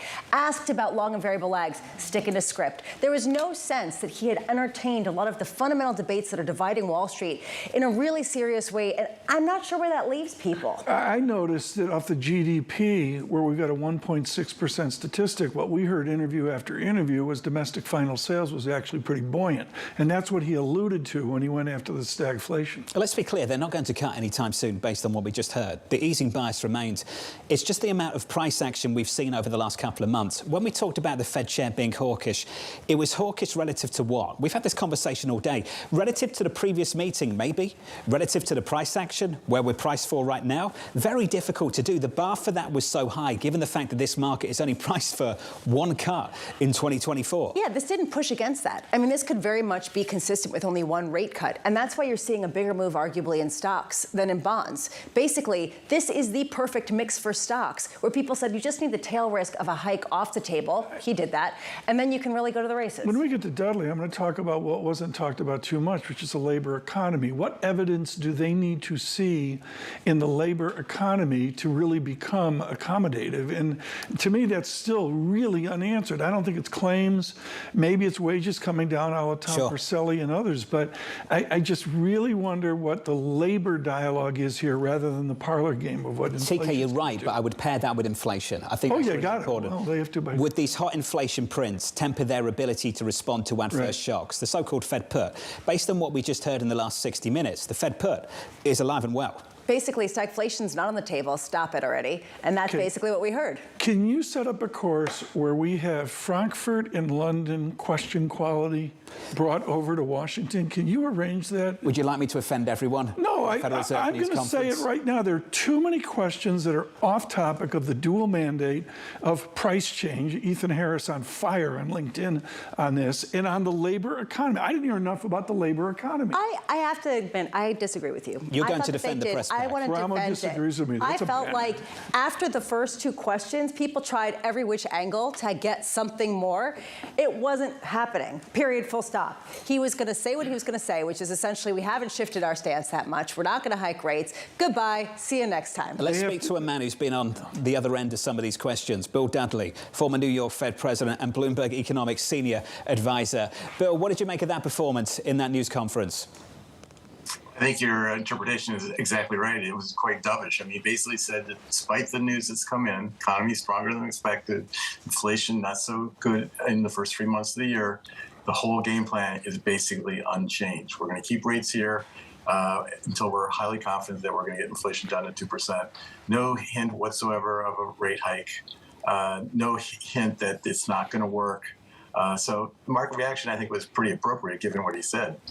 He basically said, we've got it. Back to Dudley McKelvey of a few years ago. Bill Dudley, you're in the trenches at Goldman Sachs gaming the labor economy.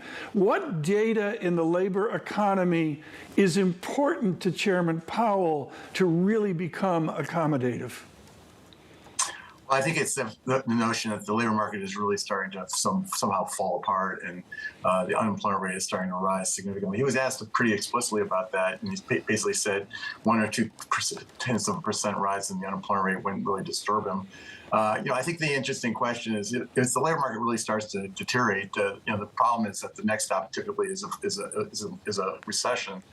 We've never had a 0.5% rise in the unemployment rate without having a recession. So I think it's, if the unemployment rate goes up a couple tenths, I don't think it really bothers them. But if it feels like the labor market is really giving way, then the Fed will put a lot of weight on that, almost regardless of what inflation's doing. Bill, you said something. He basically said, we got it. The playbook hasn't changed. Was that the right move? Well, time will tell if the playbook will actually work as well as he thinks. I mean, my own personal view is that the legs of monetary policy probably are not as long and variable as he thinks. And I put a lot more weight on financial conditions, I think, than he is currently. The fact that people are taking his comments in a very positive way from a financial market perspective means that we're having an easing of financial conditions, which will support the economy. So I think it just reinforces the higher for longer story over the medium term. He doesn't seem perturbed about that. And he also didn't really deal with a lot of the fundamental questions, as we were just saying, that have been dividing Wall Street. He didn't address the higher terminal rate. He didn't address this question of what would make him really second guess the whole idea of restrictiveness or long and variable lags. Do you think that means he's not thinking about it, or that he has rejected it? Or do you think he just doesn't want to deal with it in the public right now? I think he's certainly thinking about it, but I think he's basically saying, from his perspective, the evidence hasn't convinced him that they're on the wrong track. So he thinks policy is restrictive, sufficiently restrictive to do the job. So maybe our star, maybe the neutral rate is a little bit higher, but it's not as high as where they are today. So yes, could our star be revised up at the next June summary of economic projections? Probably will be revised up a bit. But policy, in his mind, is still sufficiently tight that he's not worried about that particular variable. Bill Dudley, Ethan Harris has been on fire, retired from Bank of America, out almost daily on LinkedIn with really intelligent work on trimmed inflation means. Which inflation statistic is most informative now to our audience? Well, I like to focus on services ex housing for two reasons. Number one, this is the problem where the wage inflation drives the actual outcome in terms of services inflation. And number two, it's not being bounced around by the supply chain normalization process, which is pulling down goods prices. I think one of the things that's probably distorting the inflation news recently is the fact that goods prices came down a lot because of the normalization of supply chains. But if we ignore the transitory inflation on the way up, we also have to ignore it on the way down. So we don't want to overstate that goods price inflation weakness. So I think services sector ex housing is probably a really important thing to focus on, and that's the so-called last mile of inflation, and that's the part that's turning out to be more difficult. Bill, we need to talk to you about the balance sheet as well. So the Federal Reserve announcing today they'll slow the pace of balance sheet runoff starting in June. The central bank to lower the Treasury runoff cap to 25 billion from 60 billion. Bill, market participants right now trying to work out, okay, if QT wasn't bearish, is tapering QT bullish? Bill, can you help me understand? Because we were told it's like watching paint dry. It has been. When they start to unwind some of it, what does it all mean? I think it is like watching paint dry. You can see that in the press conference today. There were virtually no questions about the balance sheet. And he made it very clear that the balance sheet decisions are not a part of the monetary policy process of making policy either easier or tighter. I don't think it has much effect, the taper, because the destination is the same. The Fed's going to a balance sheet size that generates reserves that are ample but not abundant like they are today. So we may get there slightly over a longer period of time because we're now running off securities at a somewhat slow pace, but we're going to the same place. And so it really has virtually no market implications. If you were on the Fed still, Bill, would you have voted for this type of thing? Or would you have erred a little bit more, as you were talking about before, about financial conditions easing too much to allow inflation to stay sticky for too long? I don't think we're at the stage where rate hikes are warranted, and so I would have agreed with the decision today. I think where I would have maybe differed from Chair Powell a little bit is I would just be a little bit more cautious about the confidence that he's got it. Bill Dudley, thank you, sir. The former Fed New York president. Bill, fantastic as always. Your equity market fades a little bit. We're up by 0.75%. Lisa, I appreciated the question at the end of the news conference. I'm not sure about the answer. Because effectively what the journalist in that news conference was asking is whether the lack of dissent spoke to a lack of diversity of thought on the FOMC. Correct. They weren't asking about, what gender and precisely what, racial composition is on the Fed. They were asking about pushback, intellectual discourse, and this question about whether anyone was saying, hey, wait a second, maybe we shouldn't be so sure that long and variable lags have the same kind of effect as they have in the past. That, I think, is a legitimate question. He didn't address a bunch of questions. Out here alluded to, and I think Bob Michael's been leading on this, and I mentioned Ian Lingen earlier, what if we get friendly data? What if we revert to a disinflationary vector? John, I'm doing some research here, and I mean, I look at the G7 meeting in Puglia trying to make that here happen in June, and I'm sorry, I got a plane ticket of $3,006, not even close to $7,000 8, 9, 10 months ago. I'm sorry, you get whispers of service sector disinflation, and you're right back to view of the boom economy, Dow up 500, what it was 10 minutes ago? I'll repeat the question I asked a little bit earlier before the news conference started. I'll ignore the reference of the Dow.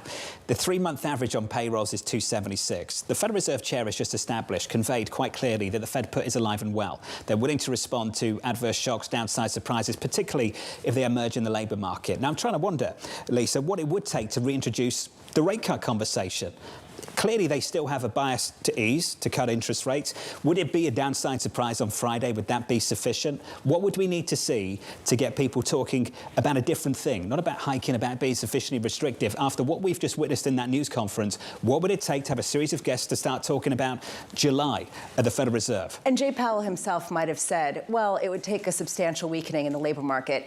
Does this market believe him? That it really would? Or do they think that just the idea that, yes, quits rates are increasing, see a slight increase in the labor market, and then to Mohammed's point, if you already see the weakness, it's too late. How much does that haunt him at a time where he's really embracing the recovery that we continue to see in the economy? Mike McKee was in that news conference. Mike McKee has run out of that news conference. He's with us right now. Mike, great exchange with the Federal Reserve Chairman in the last hour. What stood out for you? Well, I think the biggest thing is that there are two audiences here, or two people that, or two things that the Fed is trying to address. One is the markets and their perception of what the Fed is doing, and the other is the economy and what they need to do to bring down inflation. And the two things are not always compatible, and that's maybe what you have right now. The Fed is less concerned about how the market feels about all this than they are with setting their own parameters within their meeting of what they think they need to do. And at this point, they don't think they need to do anything. The economy seems to be in good shape. We've seen a little bit of a slowdown, but we're supposed to see a slowdown when they raise rates. We have seen inflation stall out. Maybe that means they haven't got policy tight enough, but now financial conditions have tightened, and so maybe that's going to start to work. Bottom line, they don't know what they're going to do, so they can't then give the markets a good clue. Mike, in the fan distributions of all this data, the probabilities, the outcomes of all this data, is there in place into the jobs report on Friday an ability to get back to a disinflationary vector quickly?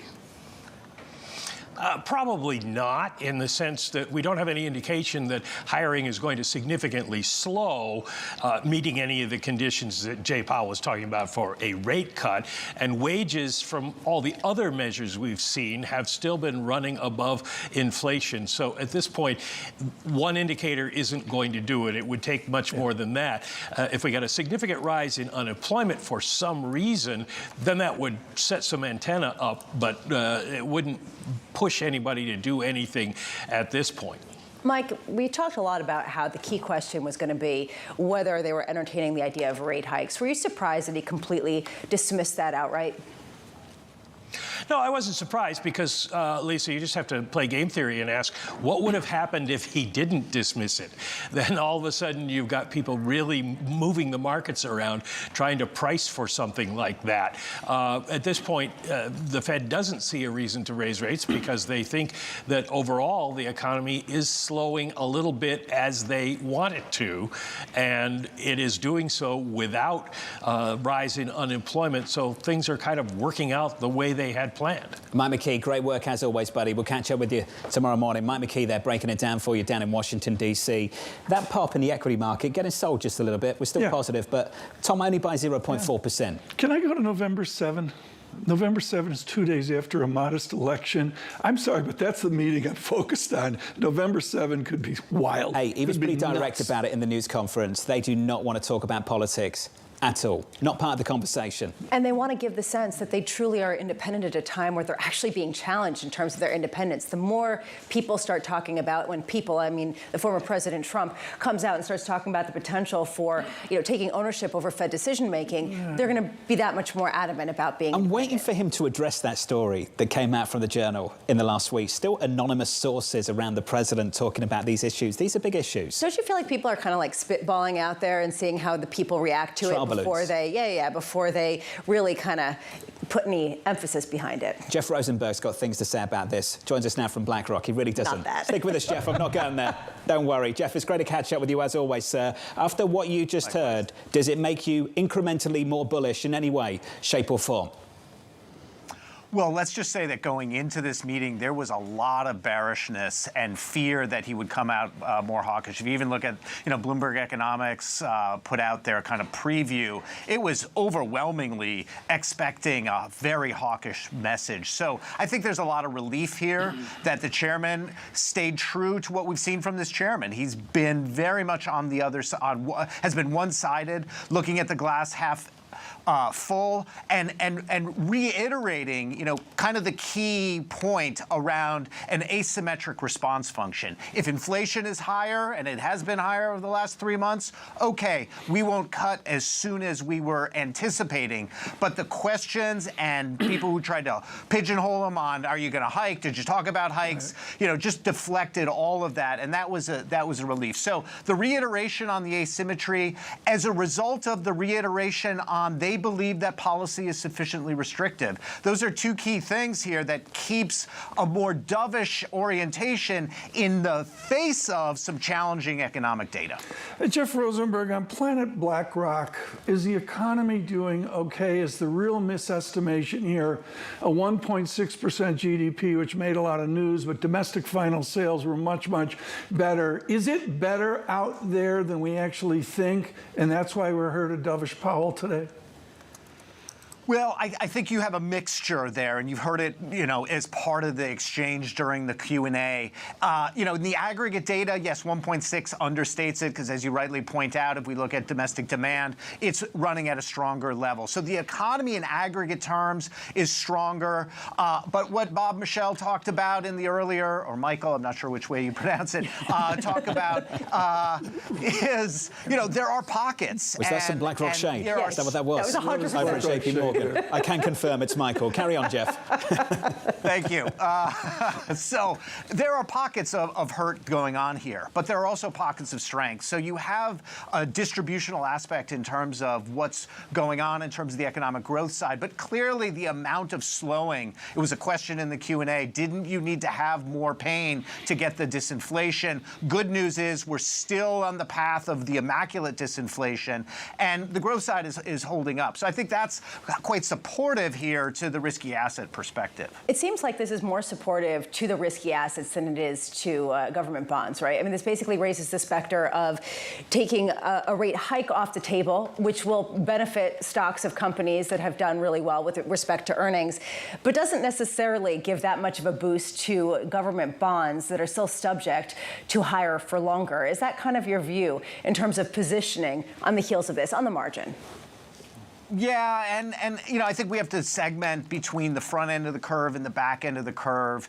I think this is challenging for the long run in the back end of the curve, right? The Fed is for the most part dismissive of the inflation increase. They're not really taking it in too much into account. The characterization of it was bumpy, what me worry. So that's fine, but if you're holding 30 years of debt at interest rates that, may not sufficiently compensate you if you are at a longer period of a 3% inflationary period, that's a bit challenging and a little bit problematic. I think for the front end of the curve, it's a little bit easier story because you have less exposure because of the maturity and roll down that you benefit from there. But I think you have to be a little bit concerned about the longer run trajectory here, both from what we heard today in terms of monetary policy, but the other side of this, which we heard a little bit this morning in terms of Treasury refunding on the fiscal side, that's a bit more of a challenging environment for back-end duration. Hey, Jeff, I want to build on that just a little bit. Given how established the reaction function is now at the Federal Reserve, highlighted again by the chairman in this news conference, how do you think yields will respond to the longer end to incoming information, the data on Friday, an upside surprise versus, say, a downside surprise? Yeah, we're gonna pivot right to Friday, and we'll be back and we'll talk to you guys then. But I think that will very much be more about the front end reaction, because that's gonna be about, is the Fed really getting the slowdown in the labor markets, the normalization in the labor markets that they keep talking about, but the data isn't really supportive. Non-farm payrolls not supportive, wages not supportive. Right. I'm a little surprised you didn't get more pushback on ECI, their favorite measure. Everybody expected expected it to go down, it went up. Yes, we can dismiss it. It had special factors. It was a bit more state and local. It was a little bit more union than private. But it didn't go down as fast as the normalization would say. And there is that kind of lurking question. Mike McKee, you asked it, are you not as restrictive as you think you are? And they'll continue to believe that they are restrictive. That's kind of the fundamental belief at this point. The question is, if the data keeps pushing against that, then does the Fed have to make a bigger pivot? Today was not that day, way too soon to get there, and that's why Powell purposefully came out very dovish. But inside the statement, one questioner picked up on, there are a little bit of hints here of moving around. The removal of kind of the implicit forward guidance on the peak policy rate, the implicit promise that the next move would be a cut in the introductory statement. I think that's notable. We'll see that in the minutes in terms of the debate. And what the chairman obviously couldn't talk about here, but next month we will talk about, is the shifting in the distribution of the voting members with respect to their forecasts of economic policy. That you didn't get this meeting, but obviously that's what the markets wants to see. And you can kind of read into the statement and the press conference that there is a shift going on there. It was underplayed. Not really many people picked up on it. He wasn't going to highlight it, but you can see that is going on. BlackRock's Jeff Rosenberg. Great to catch up with you, sir. The shade of JP Morgan from BlackRock. Oh, stop. Do you think they call Rick Ryder? Over at JP Morgan? It's a fair mischaracterization. You think that was intentional? That was your takeaway from all the Fed coverage? Absolutely was that intentional. Bob, Are you Michelle? joking? Oh, of course it was. They don't know who Bob Michael is. Give me a break. This S&P 500 is fading going into the close. Let's bring up the chart briefly. We're up now by only 0.1%. At the peak in that news conference, the S&P 500 was positive by 1.2. Something that sticks, though.